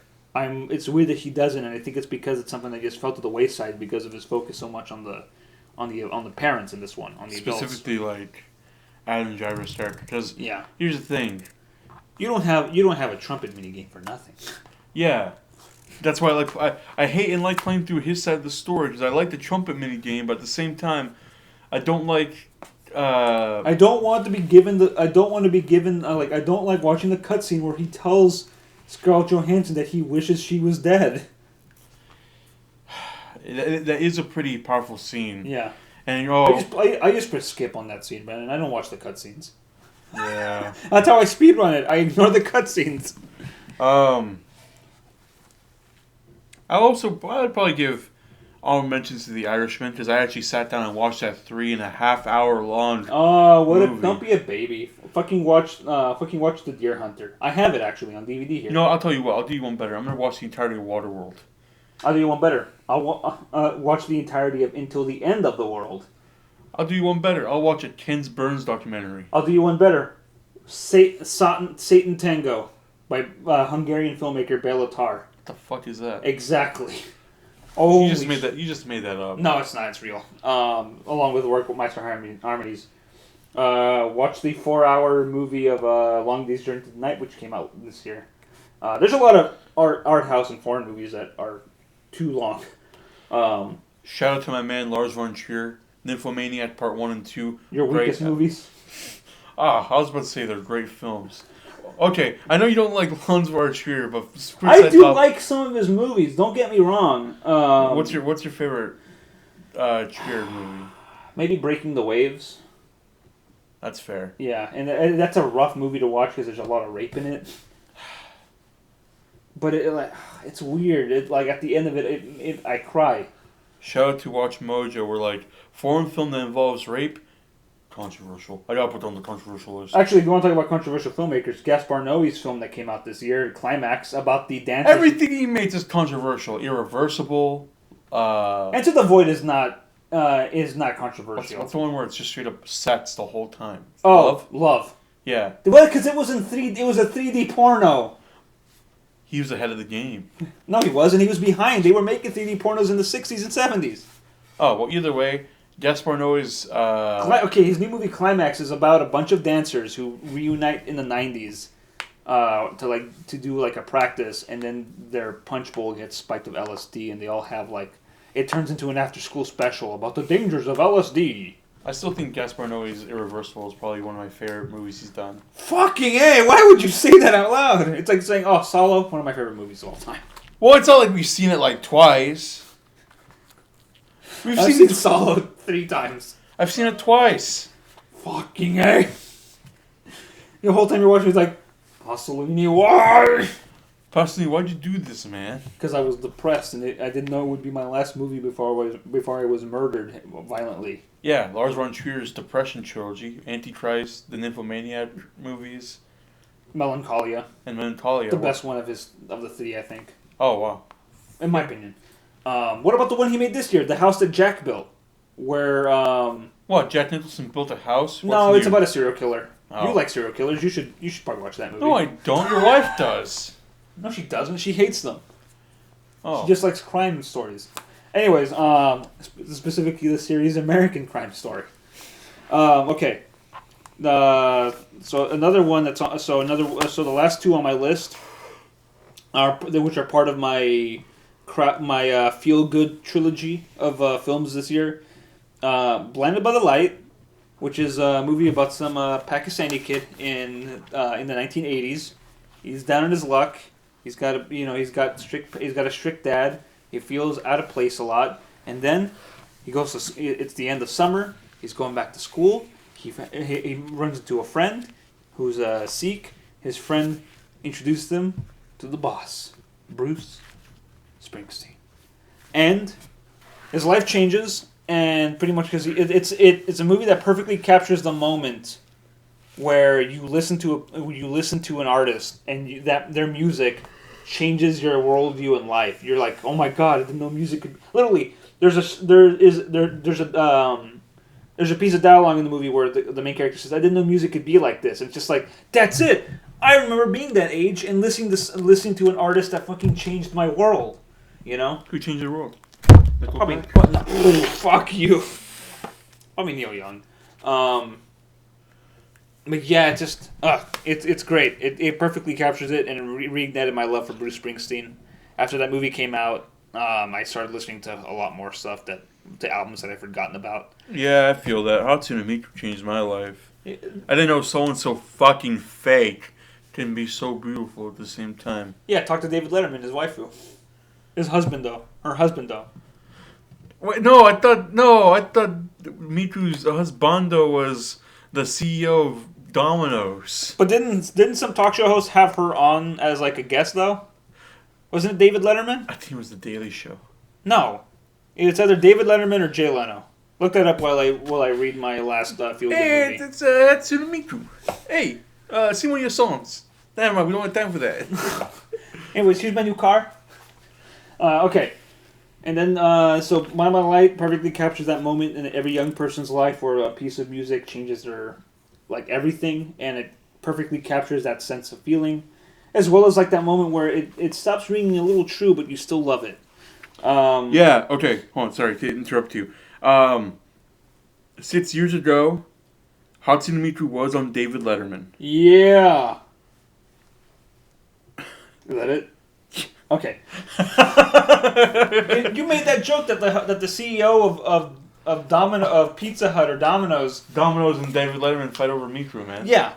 You made that joke yourself. I'm shocked that you forgot. You fools! Miku's okay. Go after Major and Luca. She's the best one. Yeah. Okay, then my last feel-good movie, which might be my favorite film of the year. Because it made me feel so much. I had all the feels during this movie. It's so beautiful. Little Women. Greta Gerwig's second film as a director. God, it's a warm hug of a movie. You go through all the things that these little women go through. It is like by the end of it, you feel the way Mo feels after he finishes reading Little Women to those homeless people, where he says, and that's when they knew they were no longer little girls. They were little women. And it's just like, me too, dude. Me too. I feel that. Same feels, same energy, power move. All right. Ugh. I would watch this movie again. And it's a kind of a Christmas movie, because Christmas does play an important part during the pivotal points in the movie. So, All right. He said it. He said Christmas. Play Wham's Last Christmas. Okay, don't play it. okay, we're getting sued. Okay, and here's my honorable mentions. I mentioned two that were on your list. And now here are my other two. Ad Astra, a.k.a. Sad Astra, a.k.a. Dad Astra. AKA Dad, come home. Stop being near Pluto or Neptune. Stop being near Neptune so much. No! Aliens! Alright, anyways, also has one of the scariest scenes with that lunar pirate battle. Oh, yeah. Because that could be real in the future. God, and then if you fucking bite it on the moon, why don't you tell your uncle that, like, why don't you beam up, send up Ad Astra to your uncle, tell him, like, you want this to be you, Uncle Old Tad? man. Yeah. And the other one, the new Charles Play film. I like that young Charles. It's for me, it's the Iron Giant of, like, horror movies. A lot of people don't like that movie. They're dumb. Those people are dumb because I remember talking to people that genuinely liked the Charles Play movies prior. Yeah. And I realized, wow, you guys take this character too seriously. He's a very dumb and silly character, but this one... In the first movie, you said about... What's he do in the first movie, Lycan? What's he do in the first movie, huh? He's a fucking voodoo monster. He fucking explodes a man's house. And there's a scene where a toy store explodes and his soul gets transferred into a stupid doll. It's so fucking silly. The fact that that was in the first movie, the idea of the silliness is there, and then people are taking these movies seriously. He's never not been silly, and then by the time you reach Bride of Chucky, it's a full horror comedy, and one of the best ones of that. But of Cult that of series. Chucky changed it. Cult of Chucky. The comedy in the Cult of Chucky is the last one. Oh, yeah. Before the reboot. The comedy in Charles Play movies. I'm talking to people who enjoy the movies prior to the do-over, as I refer to it as. Yeah. Is interesting because they're like, did I realize, wow, the comedy aspect of these movies just fucking whooshed past your head. Like, damn. I mean, as a child, I can understand that young Charles is a frightening character. He gets a little too real, way too quick, right? Yeah. Curse of Chucky and Cult of Chucky try to make him a little bit more serious, but they're also, most of the series has been written by one guy, and he likes to make sure that he keeps the fucking comedy and absurdity of a killer doll. Also, weird thing about Seed of Chucky, it's about gender identity. Yeah. It's like that character, the Chucky's and Chucky and Tiffany's child, you could take that for a queer story, you know. I mean, it's not a great movie, but like the ideas in it, just like that's really weird and kind of poignant. I wish this were in a better movie. Yeah. But anyways. Anyways, yes, yeah, New Charles Play. I like it. The relationship Chucky has with Young Charles. What young Charles has with his that boy is very sweet and loving, and it make me cry. But then also he turned evil, and I think game on. You try to kill my fucking mom, Charles, young Charles. You fucking bite the dust though with me. Shout out to Mark Hamill being the voice of young Charles. Yeah, I think he does a pretty good job. Would you say he's a good character actor? I think so. If he were in more live action movies, but he's a good voice actor. He's a great voice actor, I would say. Yeah. I remember hearing his origin of how he got to that Joker voice we hear that he's iconic for now. Yeah. Apparently, he takes inspiration from the old Universal Invisible Man. Yeah, I could hear that, the Claude Rains version. Anyways, alright, so that does it for 2019. Want to talk about 2010s in review? Yep. Let's talk about some 2010s movies. Alright, we're just jumping into movies. You don't want to talk about the decade as a whole. I didn't even talk about games for 2019. Alright, talk about games real quick. Okay, my game of the year for 2019. Yo Mama, Simulator Part 10. Overpowering Your Dad Simulator. In space. That was. Oh, that's Ad Astra. Ad Astra, yeah. Dad Come Home Simulator 2019. You're in fucking space. No, I'm kidding. Devil May Cry 5. Wow. Okay. Best game for me personally of the year. All right. Runner up, Fortnite 2, because they did it. Yeah. Second runner up, Call of Duty Modern Warfare. I can't believe they done the same game 3 times already. Amazing. Good job, Activision. Runner up, Madden 2020. You don't play fucking Madden. Alright, you're right. Runner up, NBA 2K20. I love gambling my money away. My life savings, gone. But hey, at least I got that Kevin Garnett. At least I have the Kevin Garnett for the Celtics. Second game of the year? Yeah. Untitled Boost game. Goobs game? Yeah. Why don't you give it a fucking title? Like the Goose and Moose. I can't. Okay. Anyway. Alright, let's move on to the decade. Alright, what are some of the things you liked about 2010s? 2010s is a pretty formative decade for me. In terms of my taste now and moving forward. 2010 certainly had a lot of my favorite games, a lot of my favorite movies. Yeah. I mean, It's also 2010 is the year where you went from being a young man to an older young man. I went from a large boy to a young man to a large man. To a large man. Large man. You can eat as you please. I said large man. Go. Please don't eat at Applebee's. I said large man. If you're hungry, just go ask your mom for tendies. Whoop, whoop, whoop, whoop, whoop. It's fun to eat at the YMCA. It's fun to eat at the YMCA. You could have a good meal. You could have a good meal. You could have a good meal. Alright, anyway. 2010's like I was going on. A very formative time for me. A lot of great anime came out that year, this decade. A lot of great games for me. My favorite game of all time came out in this decade, which is, of course, Asura's Wrath for the PlayStation 3. Oh, I see. No Smash Brothers. I guess it's all pointless. Well, no, I mean, I'm kidding. I mean, you're lucky I didn't just say like, oh, Blaze Blue. Why don't you? You love those games. I do like Blaze Blue. Blaze was how I met one of my best friends, old Chisorolo. It's how I met Saber. It's how I met Terumo. But I don't say those names because nothing has left such a strong impact on me than Azura's Wrath. Yeah. That game is always in the back of my mind when I think about other video games. And I hate to be cheesy, but another game that also sits to me is probably Skyrim.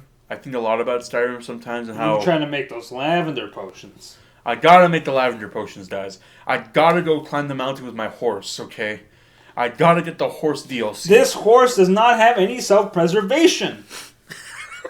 Guys, I should be able to kill my horse by making it run into trees. No. It's a horse. It has self-preservation, guys. I can tell you what, in memory of my man and boy, I'll tell you what his game of the decade is. 5. Let's say it together, class. GTA 5. Let me guess. Huge Trevor player. No, or he Michael player. No, I think no. He liked playing as Franklin. Weird flex, but okay. But That's weird. I pegged him for either a Michael or a Trevor. No, I like playing as Michael because Michael's character, Michael's side of the story is super funny to me. Yeah. It's just a dad trying to. He's a really shitty dad. Yeah. And Trevor, he's the id inside all of us. Well, yeah, because like Franklin is like he's such a blank slate in a way, but he has his own personality, which makes him unique. Yeah. Michael is the idea that a lot of players want to be. He's no CJ, who's the greatest dumbest character in all of GTA. Yeah. Oh, CJ's kind of dumb. Yeah. He's very dumb. Big Smoke, you trying to tell me you were behind all this the whole time? I didn't want to be forgotten, man. I wanted to be a legend. People wanted to say my name. I thought we was friends, Smoke. Business is business, CJ. All right. You know, my uncle said he claims he met Big Smoke once. I don't believe him. A fictional character, sure. He says one time he got jacked into the Matrix or something like that. I don't know. My dad said he's met Keanu Reeves. I believe that. Anyway. You're bound to run into him eventually. No, there's... You know, I could also say Team Fortress 2 was also a big game changer for me. Yeah, but that came out 2007, but I didn't start playing until 2011, so I would almost count that. But that'd be like also saying like, guys, E.T. is my game of the decade because I barely played it in like 2015 or something. I don't know. That's the podcast question of the episode. Let me know what games influenced you down in the comments. I want to know. And actually post in the comments, you fucking goddamn troglodytes. I'm trying to increase my fan interactions, you fucking pieces of shit. I know you're not only just listening to this. I know you can't be like, oh, Tav, great episode. You know, I know you guys can't just be a bunch of fucking idiots like me who forgets what I say in every episode. Prove me wrong this time. Show me you guys listen to the calm episode. down. I'm sorry. But I'm tired of Saber and Terumo bringing up some obscure shit I've said in the last episode. I'm just like, wait, did I say that? Please. You've done this to me too. Yeah, well. I'll be real. Because I edit this fucking show, so I have to re-listen to everything. When I used to do FM with those guys, I forget what I say half the time. When it's uploaded and whatnot, they're like, Tav, remember you said this? I'm like, I said that? They're like, yeah, didn't you edit it? I'm like, yes, I did, but I don't remember saying that. Wow. I'm shook. Anyways. What about you? How did the decade treat you? I think it was fine. A lot of ups and downs. Graduated from college finally. Lived on my own in Chinatown for a while. Things went south from there. Had to move back home to Bummerville. Build myself up again. It was a long journey. It was a very long journey. Friends were made. Friends were lost. I joined a couple fandoms. Left all those fandoms. As you do. Yeah. Fucking had ups and downs of my artistic career. Eventually found something to do with my Garfield stuff. Got burnt out on that because I realized this is the one I want to do forever. Shout outs to anybody who wants to do that forever. You're a stronger person than me, but that's not my goal. Shout out to Dane Rooney who just uploaded the first episode of season 2 Reanimated. Nice. Yeah, great job on that. It's been a lot of ups and downs, and I'm excited to see how this new decade will go. Yeah, I don't know what else to say. I mean, I've played a lot of video games. I've mostly wasted most of my life playing a lot of Gary's Mod and TF2. Those are my main guys. Played some Papers, Please. Played some Undertale. Would you say Fistful of Frads is your game of the decade? It might be. It's one of the ones I played the most, and it's the one that where like the inaccuracy of old timey weapons plays a large role. And in fact, it's part of the meta game. It's which guns you pick. I'm pretty sure all those people are probably using auto aim bots in it because nobody can be that good with these fucking guns. I don't know. Maybe I don't know. I'll teach my dad how to play a PC game. Maybe he can be good with those guns, or he'll probably be look at this like, what the fuck are you trying to do? Yeah. I don't know. A lot of great memes. So memes of this year. I think I'll tell you right off the bat what I hated this year or this past decade. The fucking devolution of memes, except for a few choice ones. But I kind of hated how a lot of memes ended up devolving to unrelated picture and then sentence of something that feels relatable. And it's just like, this doesn't make any sense. It's not even funny. These are just fucking middle schoolers and elementary schoolers thinking they're funny because their fucking vaping uncle said, check this meme out, kid. And then he shot him a decapitation video. My favorite meme is when you think you're gonna watch more of those TikTok girls, and then Ricardo comes out of nowhere, and he's just like, "Yeah." I'm like, I love how Ricardo is like a newer Rickroll. Yes, I think I'd rather get Rickrolled by Ricardo than the actual original Rickroll. Rick Astley. Yeah. Fair enough. Yeah, Rick. Huh. That's good. Rick Astley. Ricardo. I think I hate memes. Okay, you know what? We'll be good cop bad guy. I'll tell you what I hate, and you tell me what you like. Okay. Okay, meme that I hated. Any meme video that uses Minecraft music in the background. I also hate that. Okay, what was something you like now?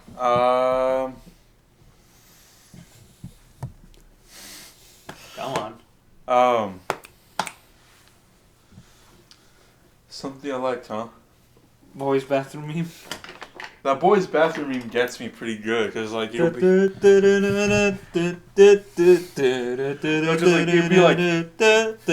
girls locker room be like, wow, Becky, that perfume you're wearing is like super nice or whatever, something like that. Yeah. Then boys' locker room will be like a trailer for Call of Duty or something. My wife hates those memes because she doesn't like how girls' locker room is portrayed, which is fair because just like. But it's all reverse of like boys' locker room. Yeah, but chaos. Girls' locker room. They put image of something from like the Ghostbusters reboot or remake. I guess, but like I think she doesn't like the ones where it's just like, oh my gosh, Becky, like PE sucks, and like the tip like it was written by somebody who never graduated from high school and still hangs out there even though he's 26 because he has to pick up his 17-year-old girlfriend. Ugh. Yeah, gross, huh? Disgusting. Disgusting. The coming and going of Vine, I hated. Actually, no. Something I hated. The rise and fall of Vine. You had some pretty good guys, but then all the people who made their name off there ended up falling to the wayside because they couldn't translate their comedy into longer videos. Well, here's the thing. They could. A lot of people that couldn't translate into YouTube, you know where they went? Instagram. So now Vine comedians are now on Instagram because it's also kind of like the same thing. In a way, you got Mr. Instagram comedian man. He's muscled out. He's got his beautiful girlfriend. He can post a picture of him flexing in the mirror, be like, yeah, look at me like washboard abs, and then you'll have him do a comedy video where like, oh, girl, I gotta take a shit. And then like he busts in, and the comedy joke is that he busts into the bathroom and his homies take a shit. And he shits on him. No. He just says make room, dude. No. That's how you. That'd be funnier. That'd be funnier. But it's just like he opens the door. And he has like the caveman face, and his friend's just like, bro, I'm in here, and then that's a joke. Comedy, peak comedy, like fucking. big brain Tim Heidecker's It's Brain Explosion gif. Yeah. So I hated the rise and fall of Vine because TikTok took that over. Before then, it was fucking Musical.ly. Musical.ly. Because Vine evolved into Musical.ly, and then Musical.ly evolved into TikTok, and TikTok is just TikTok. Yeah, and nobody cares about that. And then people on Vine that can't really do much on TikTok, they're like, fuck it, let me go to Instagram, because Instagram... Yeah, better. Instagram's a little better, because... But the whole Vine thing is that they also did brand deals on there, too. For example, check out my new Nike. Shout out to Nike. Instagram's a lot easier to do stuff like that. Yeah. Something you liked. Something I liked? My mama's spaghetti. That's my greatest... No, that's my greatest meme. No. Think of something that made you laugh over the last 10 years. Something that you quoted with your friends for a long time. Just Thanos quotes. I love Thanos memes. Yeah, there you go. Thanos car. Thanos saxophone. Thanos iPhone. Thanos dildo. What did it cost you? Everything.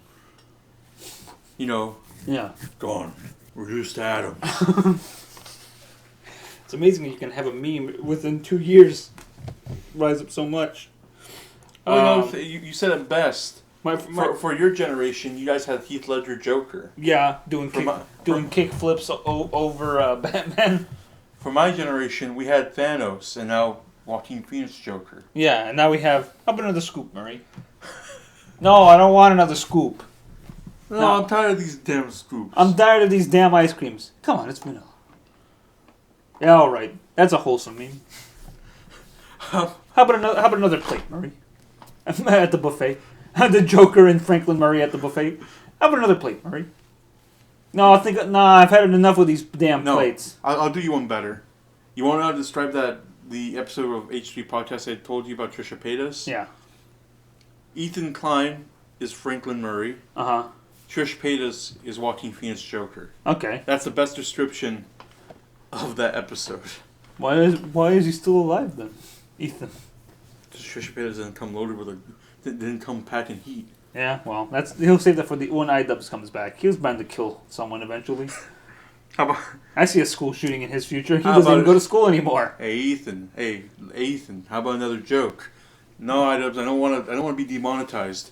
What do you get when you remove my Leafy Content Cop video, or someone who's angry at everybody?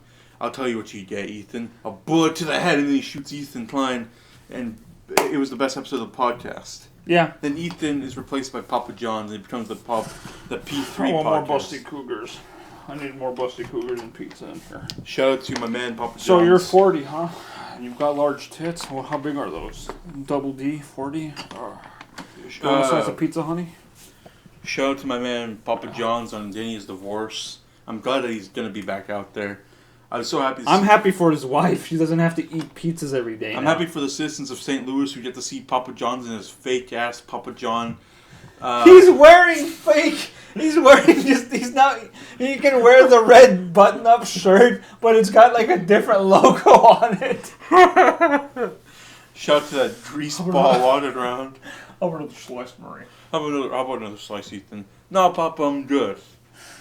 What do you get when you lose everything because you say the N-word?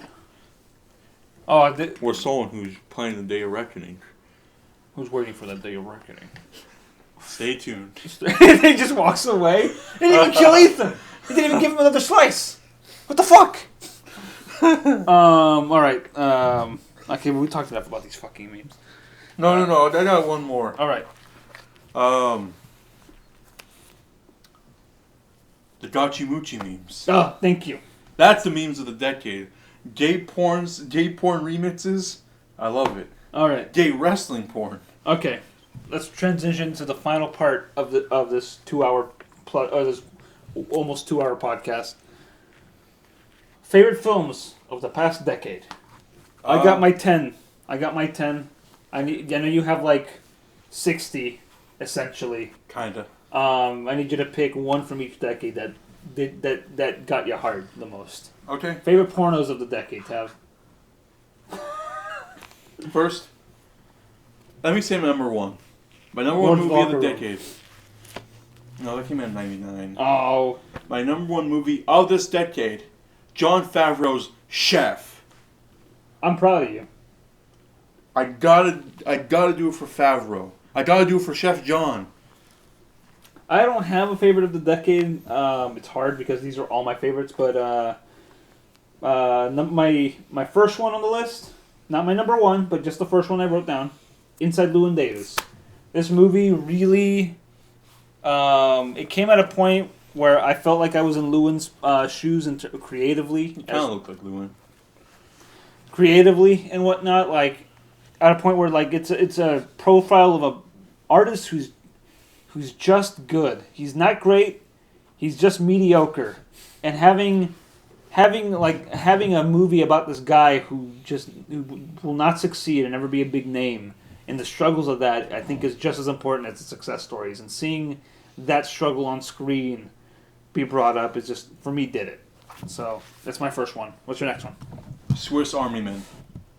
Not on my list, but good. Swiss Army Man. Such a... Coming right off the heels of the Harry Potter movies being done, Daniel Radcliffe's like next movies and pretty much evolution of like him as an actor started as him being a dead body. Yeah. Who farts. Yeah. And that's the joke. And everybody knows I love bathroom humor. All right. My next one, Frances Ha, another movie about that I related to very hard, about that post-college lifestyle where you're just trying to get your shit together even though you have all these horrible flaws. You're just trying to find some modicum of success, and all the struggles of like going to an ATM and asking yourself, can I afford this transaction fee right now? And also at the time when you were living in like a big city too. Both of these movies came around that time. What's your next one? Let me give it to Christopher Robin. Okay. Because that movie, I ever since I was a child, I loved Winnie the Pooh. You're kind of shaped like him. I just want to be the Pooh Bear. I need to go to 100 Acre Woods. You need to take off all your pants and underwear, wear a red shirt, and have your head stuck in a honey pot. Paint myself yellow. Yeah. It's me, Christopher Robin. Oh, God! No, that movie was great. It's fantastic. Very underrated. A lot of people just... What do you do in New York? Just going over a waterfall. Just seeing... Also, big fan of Ewan McGregor. He's great.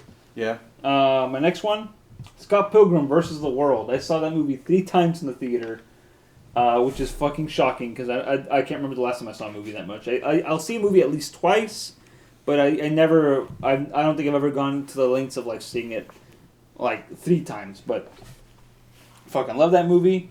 It came at a time when I was super into those books. And I was not mad at that ending. I thought it was okay. And then I saw the deleted scene when the DVD came out. And I'm all like, wow. And then like that's interesting. And then I thought about it for a long time, and I realized that ending is way better in the movie than the actual ending because it makes sense within the context of the movie. That's another potato chip for another Pringles can. Next one. Paddington.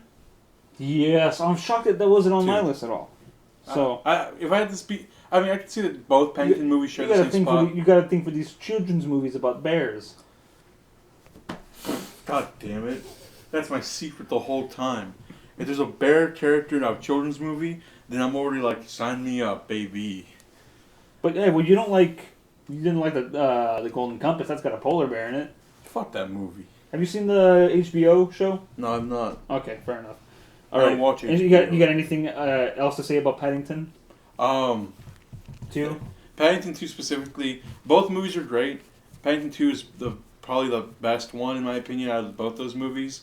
Paddington 1 is like kind of like testing the waters. What can we do with this character? Paddington 2 is like, here's what we do with this character. I just feel good. At the end of it, I'm happy. He made that prison better. He goes to jail and reforms these prisoners through the power of making marmalade. Yeah. And toast. But no, just that opening scene where you see Paddington get ready for his morning, and you see every water drop in his CGI. Hey cats, fur. you keep talking. Oh, that's one of my honorable mentions for 2019. Fucking cats. Cats, you keep talking about your fur technology. You're behind. Paddington 2 already perfected it. Well, to be fair, cats have to render a million CGI cats. Paddington himself was one character. Fair enough. In a movie that's live action. That's all you need. In a movie that's live action, Paddington was the only part of CGI. Shout out to those actors who had to pretend there was a person there. Yeah. Actually, no, there was. They had Paddington's voice actor. Yeah, Ben Whishaw. They had Ben Whishaw in a green screen suit, kind of like how Bradley Cooper was in a green screen suit. Or how all the actors were in those mocap suits for cats. Ugh. Jellicle cats for jellicle cats. Meow meow meow. If they can find a mocap suit big enough for James Corden, can they find one big enough for me? Yeah. Okay. Next one for me, The Tree of Life. You went to go see this with me. You fell asleep. You had no idea what the fuck was going on. That's fair. I recently rewatched that movie, and I still realized, was this movie about 9/11?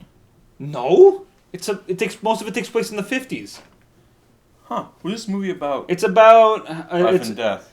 It's about life and death. It's about the universe. It's about growing up. It's about how your parents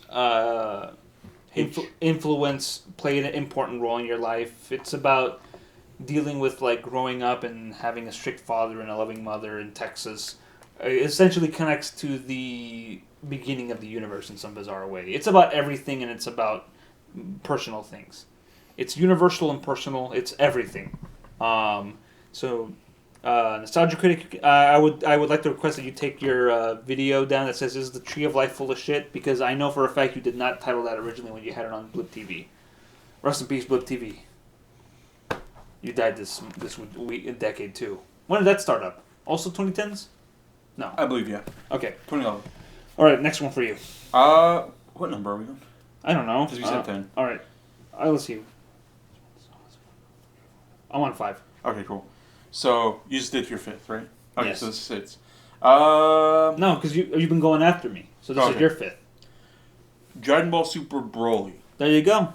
That movie is fucking beautiful. It is a masterpiece of 2D animation. I mean, yeah, it's digital, but same. But the fact that every line and every imperfection is on purpose. Yeah. And the soundtrack is just phenomenal. Like, okay.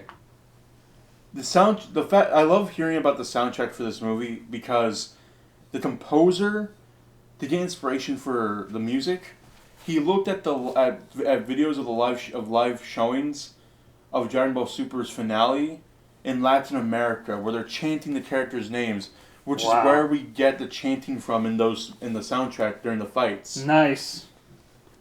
Okay. My next one for me, which would be number 6, Logan Lucky. That's all. I'm gonna share this one with you too because that's also on my list. Yeah. That we'll talk about it. Okay. There's a scene in that movie that gets me, and that's the talent show scene, or the child beauty pageant scene where his daughter was gonna sing Umbrella by Rihanna, and decides because her daddy showed up, because she didn't think he was gonna make it. Daddy showed up, decides this is my daddy's favorite song, and sings Country Roads, Take Me Home, and it's just like, this is the best version. Hey, Fallout fans, fuck you. Yeah. This is the best version. Oh, also, Kingsman fans, fuck you. You guys thought you had the best version of that? Oh, wow, some guy kills a bunch of people while listening to Country Roads? Fuck your mom. No, the most genuine version is when a little girl starts singing and the whole crowd joins in and she wins the fucking talent show. Yeah. All because Channing Tatum with a beard gut showed up. Shout out to that beard gut. Shout out to Adam Driver with missing his arm.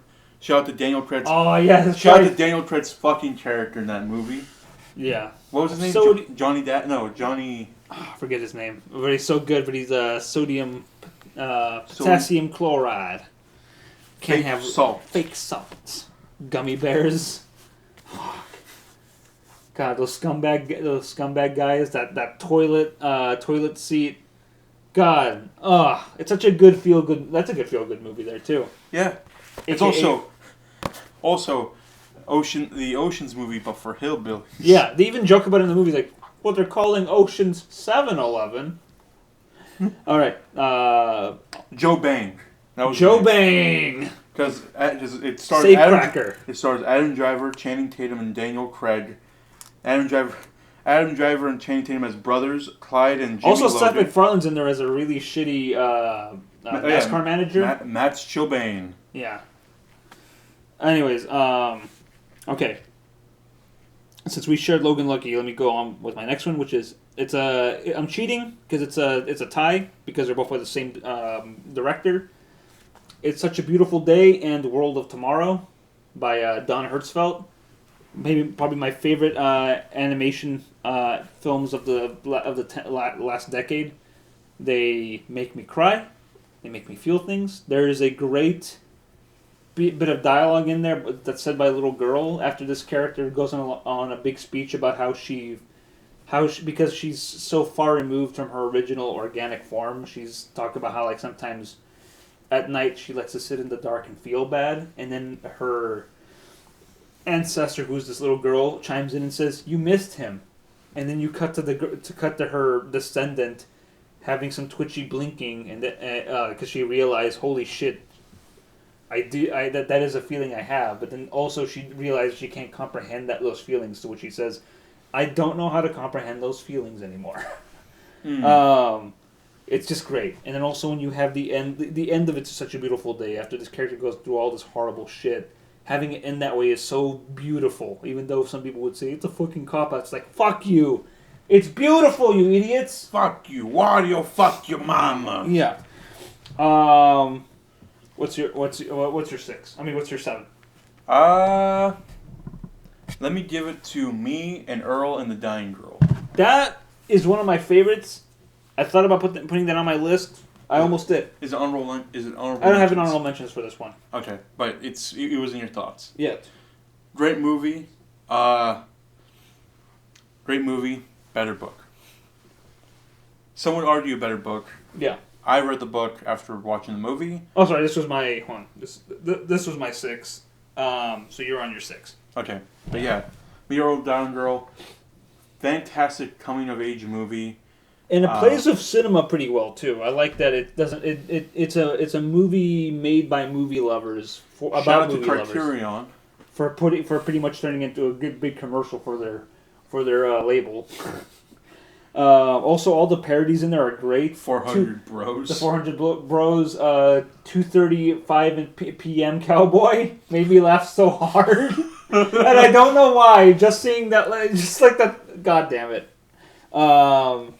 Also, all those like parodies are the parodies that I would make if I were making parodies with my friends at that age. Okay, here's my number 7, Mad Max Fury Road. That was in my list for 2014. Yeah. It's so funny because what was his name? Who's Tom Hardy. Tom Hardy. I was going to say Tom Brady. Tom Hardy did not believe that this movie was going to be good. Wow. He did not. He actually. What a sad man. He really thought that this movie was going to be garbage, which is why you can see that he's kind of not putting in a lot of effort. But it also matches up with like Max Rokitansky's worldview at that point. He's like a broken man, and it takes Furiosa to like revitalize him. You know. Yeah. But anyway, I'll agree with you. That's a good movie, but it's not my next one. Okay. What's your next one? What's your number 7? Number 7. I gotta give the Teenage Mutant Ninja Turtles Out of the Shadows. Purely because Bebop and Rocksteady make that movie for me. Yeah. Those two They botched Casey Neistat. No, they botched Casey Jones. But honestly, did we need Casey with Oops.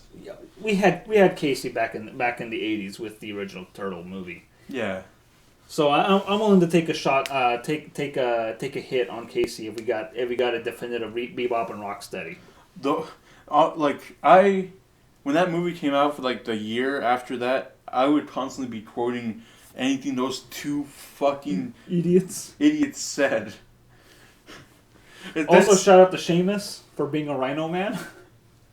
The scene where they're in the Brazilian rainforest in their tank singing "War" Yeah. is iconic. A great, God, that great okay. moment The in Brazilian, cinema. the Amazon rainforest chase is great. By the way, It is a great piece. It's a great action sequence in all of cinema. God damn it, yeah. I would say it's Better than the first one. oh, it's way better than the first one in my Yeah. opinion. But I would also say that sequence where they're just seeing war is better than that scene in the Les Mis movie when the little girl's picking up the bullets. She's like, "Do you hear the people sing?" I prefer this part. Yeah. A lot of boys cried in that scene. Men laughed when Bebop and Rocksteady were seeing war. Yeah, it's up there with the Small Soldiers scene where they play war. I'd say it's better. Fair enough. That's fair. Okay, my next one, number 8. It's a movie you've probably never heard of, and I'm sure a lot of you. If you've heard of this movie, kudos to you. But it's a movie that I picked up on a blind buy. It was only released digitally on like a very obscure platform, but it made its way into the Criterion Collection, and it is Heart of a Dog by Laurie Anderson. She is an electronica musician from like the 70s and 80s. She still does a lot of that stuff, but it is essentially a personal essay film that is about like her mother dying, her dog dying, 9/11, a lot of these things. It's very personal and like free form and stream of consciousness, but it all combines together, and it made me cry at the end. Also, there's a great special feature where she plays a concert for dogs in a park. So that's one. What's your number 8? Shrek Forever After. Okay. I'll explain myself. So I don't like Shrek 3.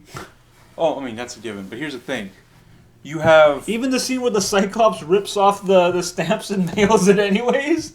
When the villains are running amok, he's like, ah! no, that's Improper postage. No, okay, let me break down why I think Shrek Forever After is one of my movies of the decade. Shrek 1 introduces us to the character. Yeah. A grumpy guy, not very sociable, just wants to be left alone. He wants a quiet life. He reminds you a little bit of yourself. Yeah, we all have a little bit of Shrek in us. Would Boy be your donkey? No, that'd be Jod. Okay. Jod would be my donkey. Boys are Farquaad. Boy is my Farquaad. You know Farquaad is based off of Mike Eisner, right? Yeah, he looks like Mike Eisner. And you know his name sounds like Fuckwad, right? It's a bit like the whole Farquaad thing is a big dig at Disneyland and former Disney CEO Mike Eisner. God damn it! Did you not know that? I wasn't aware of that. Yeah. But anyway, Shrek 1 is like you introduce us to this character. Wants to live a quiet life, and then he learns that maybe having friends is a good way to go. Yeah. Shrek 2 is about a marriage life. It's him and his wife are barely out of the honeymoon phase, and it's about him accepting whether or not does he choose. Tell me I'm a good man. Does he choose to be a good guy? Does he choose to live by his own rules still, or does he Make compromises. Or does he make compromises and occasionally sacrifices for the one he loves, Yeah. for his friends or for his loved ones? Shrek 3 is Shrek being really selfish because he's just trying to dump the whole king thing onto Fiona's cousin, King Arthur. Yeah. But at the same time, he does care about his family. Right. But then you have Shrek 4 where Shrek has now been doing the family life thing for a while now. Do the roar. The whole do the roar scene is powerful because Shrek is having second thoughts about his marriage and his family. Yeah. Does he even want to be there? Which forced him to make that wish to the fucking Rumpelstiltskin. Yeah. Which culminates in a really great scene. There's a great scene there where the Pied Piper shows up, and he sets his flute to Witch, and starts playing Sure Shot by the Beastie Boys, and it makes them start breakdancing. No, but anyway, that movie Forever After is a deconstruction of Shrek up to that point where he realizes, you know what? He kind of relearns the lesson he learns in Shrek 2, but now he's re-energized. Yeah. Which That's is why why Shrek Forever After is a good way to end it. Yeah. Do we need more? No. we do not need a Shrek 5. Stop We're talking good. about that fucking reboot, guys. We It's don't not need- happening. It's not going to happen. Snyder Cut doesn't exist. Reboot is not gonna happen. Shout out to Reboot. Yeah, my favorite show. Wooly's my favorite character on that show. He's not in that show. He is. He's the main character. He's Wooly, Reboot guy. Oh, anyway. Anyways. Yeah. Okay, my number 9, Shirkers. It is a Netflix documentary about that is very close to me because it is about a woman who essentially shot like the first major independent film in it's not Thailand, it's hold on. I'll cut this whole bit of silence out while I look it up. Singapore. The first like independent film like fully like self-funded independent film made in Singapore. It was going to be a big debut for this person and her friends, and it was going to be all over the indie film circuit in the early 90s. And then her mentor / producer and cameraman and film teacher stole the film from them. He disappeared one day and stole all the developed cans of film away from them, and then they never saw him again. And then it is about like trying to piece together all those, like what happened. And then one day she comes across it, but he's still missing. And then it becomes, very briefly, turns into like a weird true crime documentary. But it's mostly about like, it reminds me of going back to seeing all my student films and gives me that feeling of like the bits of like lost media. It is a film about lost media and reconstructing it and all the memories that brought with it and its importance, you know? So that's one. That's my number 9. It's on Netflix. Watch it. It's good. It's short. You'll like it. All right, my number 9. I'm gonna give it to. Oh, God, I just had it in my head. Oh, I just saw my number 9. I can't remember it. Howard Zimmerman. Howard Zimmer? No. All right. My number 9 will go to. You know what? Fuck it. Give it to Logan. Yeah, that's a good movie. It's great. Made me cry. It's a good ending to that character. We don't need anything else to do with Wolverine. Yeah. His character is done. I got to see an old fuck. I got to see go against the Warudo when Dio uses the Warudo to like freeze time at that casino. Yeah, Logan is a very different superhero movie, just like how Glass is a very different superhero movie. And you know that scene where all the kids, guys, fuck you, spoiler. The scene where like you see the kid walk in with his Wolverine action figure and place it over like. You could see yourself do that. You turn into your 9-year-old self. And you can see yourself doing the same thing because you grew up with Wolverine on that Fox cartoon show. Where's that blasted salami? Shout out to Rest in Peace, that audio clip. I know you guys liked it at the beginning of this stupid podcast, but it's not coming back. Danger and Rooney? Oh, and the boys, they always ask, where was the blasted salami? I'll tell you where it is. In my stomach. Yeah. I ate it. Okay. How about cutting me a slice? How about cutting one for That's the beginning of a porno. Okay. That's some gotchi moochie shit. Anyways, my number 10. You Were Never Really Here. My boy Joaquin Phoenix put on a lot of weight to turn himself into a giant Hulk that goes out and rescues children from child predators. And it's about like how being a vigilante and a hitman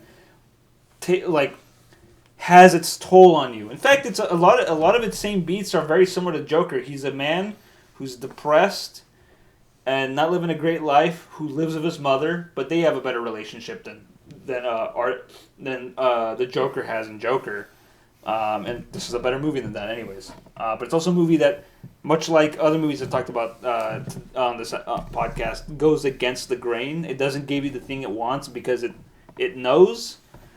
So, yeah. I don't know what else to say about it because it left me shook. And there's a beautiful scene where Joaquin Phoenix's character, Joe, kills a hitman, and he's like dying slowly on the floor from a gut shot, and he because of like how much of a toll being a fucking professional murderer takes on your soul. He lies on the floor and they sing a song together while he holds his hand as this man who was trying to kill him and killed his mother earlier. Holds his hand as life leaves his body. And it's just like, holy shit. This is next level, mate. Now, What's your number 10? Spider-Man Into the Spider-Verse. I should have put that on my list. I didn't. I didn't think of it, but now that you brought it up, it is one of the best Spider-Man movies of the decade. I would say it's one of the best Spider-Man movies, period. Yeah. Like, I love Spider-Man 2.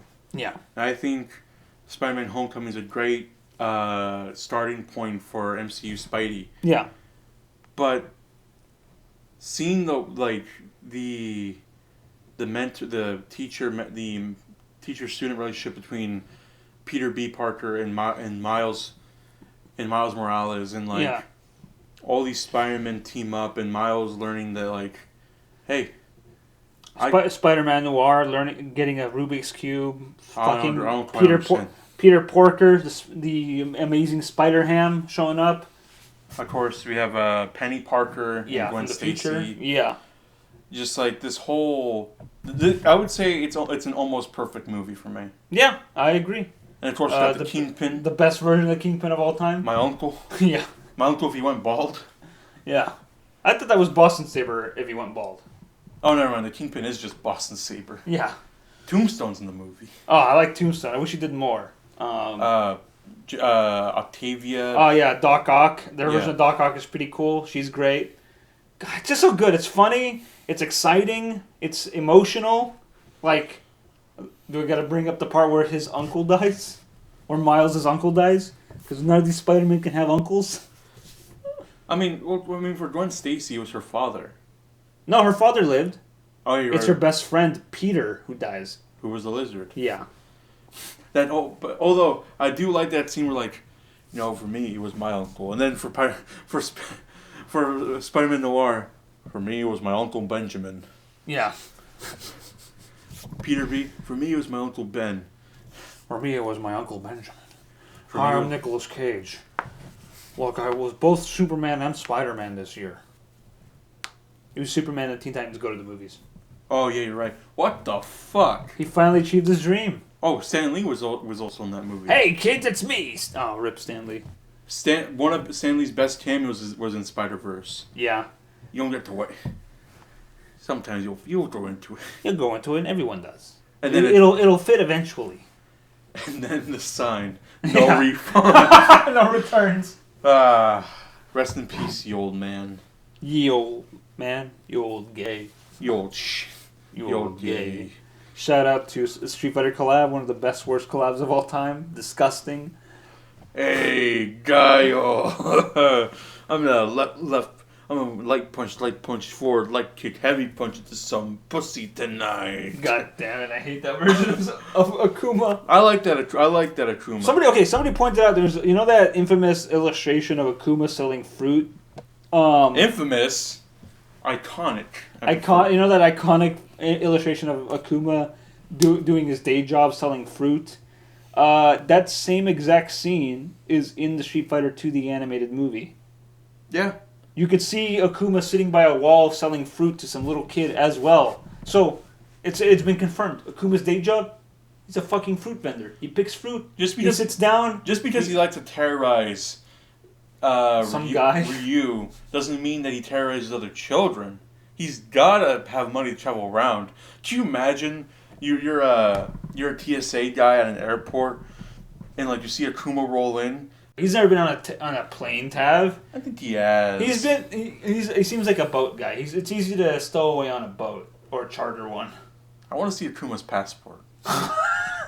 Wow, I've never seen a passport so filled up, and you're always on time to renew it. Oh man, imagine what the Street Fighter cast's passports look like, especially someone like World Warrior. Exactly. Can you imagine some giant motherfucker like Sid Gott coming into the airport? Where's your passport? I'd like to renew my passport, please. See, I can imagine Zangief on an airplane. Or Armika. Yeah. Guile and Chun-Li, I imagine, are freaking flyers. Sword, Ken. For me, I imagine Ryu swims across the Atlantic or Pacific. He seems like a guy who would be on a boat, unless Ken used his money to fly him somewhere. Alright, Ken, I'll be there in about a month. A month? Yeah, I'm going by boat. Ryu, I'll just buy you a plane ticket. What do you want? Economy? First class? Is there anything below economy, like coach or below coach? Can't I just be in the cargo plane? No, you'll have your goddamn complimentary ginger ale and you'll like it. Fly first class, Ryu. Come on, for once. Got water without any ice. I don't like the ice. I don't know. Was this water bottled at the source, specifically a water fountain in Japan? Yeah, actually. Ah, perfect. Thank you. He only flies Japan Airlines, and he learned English through Ken, and those Japanese films that are dubbed specifically for airlines. Yeah.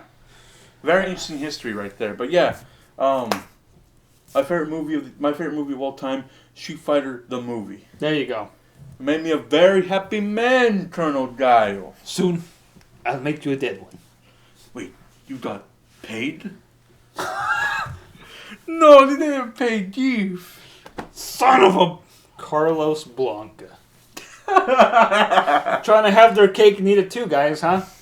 So Blanca's Charlie, just like in Street Fighter, the animated series. Well, the animated series followed the movie, and to be fair, when the movie and the show came out, Alpha wasn't even a thing yet. Oh! The only thing they had connecting anything was Final Fight, to be fair. Yeah. Yeah. Well, anyways, That's enough. that's enough of this stupid podcast. We've gone past the 2-hour mark. We're not going to go farther than this. Hey, Jumbo, you're fucking welcome, you piece of shit. I'll It's kill 2 you. hours! Take it easy, man. Take it easy. Take it easy, Tab. Tab, just sign out, okay? Follow us on our things. Keep an eye for new content this year. Remember, guys, cyberbullying isn't real if you just don't get on the computer. Yeah. I guess real bullying is. And real bullying isn't real if you stay inside the house. Exactly. So just watch go to TV. just go to jail. Go to jail. Beat up the bully. Yeah. Track down your high school bully, guys. If he's in jail, go to jail so you can track him down, get transferred to where he's at, become his roommate, and flush his head in the toilet. See how he likes it. Yeah. Hey, you remember when you gave me a swirly back before I asked my prom date out, and then you kissed my prom date? Fuck you, Jonathan! I'll kill you! Yeah. So, thanks for listening. Happy New Year. Hopefully there'll be more podcasts this year, or else we'll just have to start re-releasing these once a year with a full cast, starring Bradley Cooper, James Mason, Naomi Watts, and my neighbor's dog Brody. So And then hopefully we can get Adrian Brody. yeah. So see ya. What do you wanna? Big.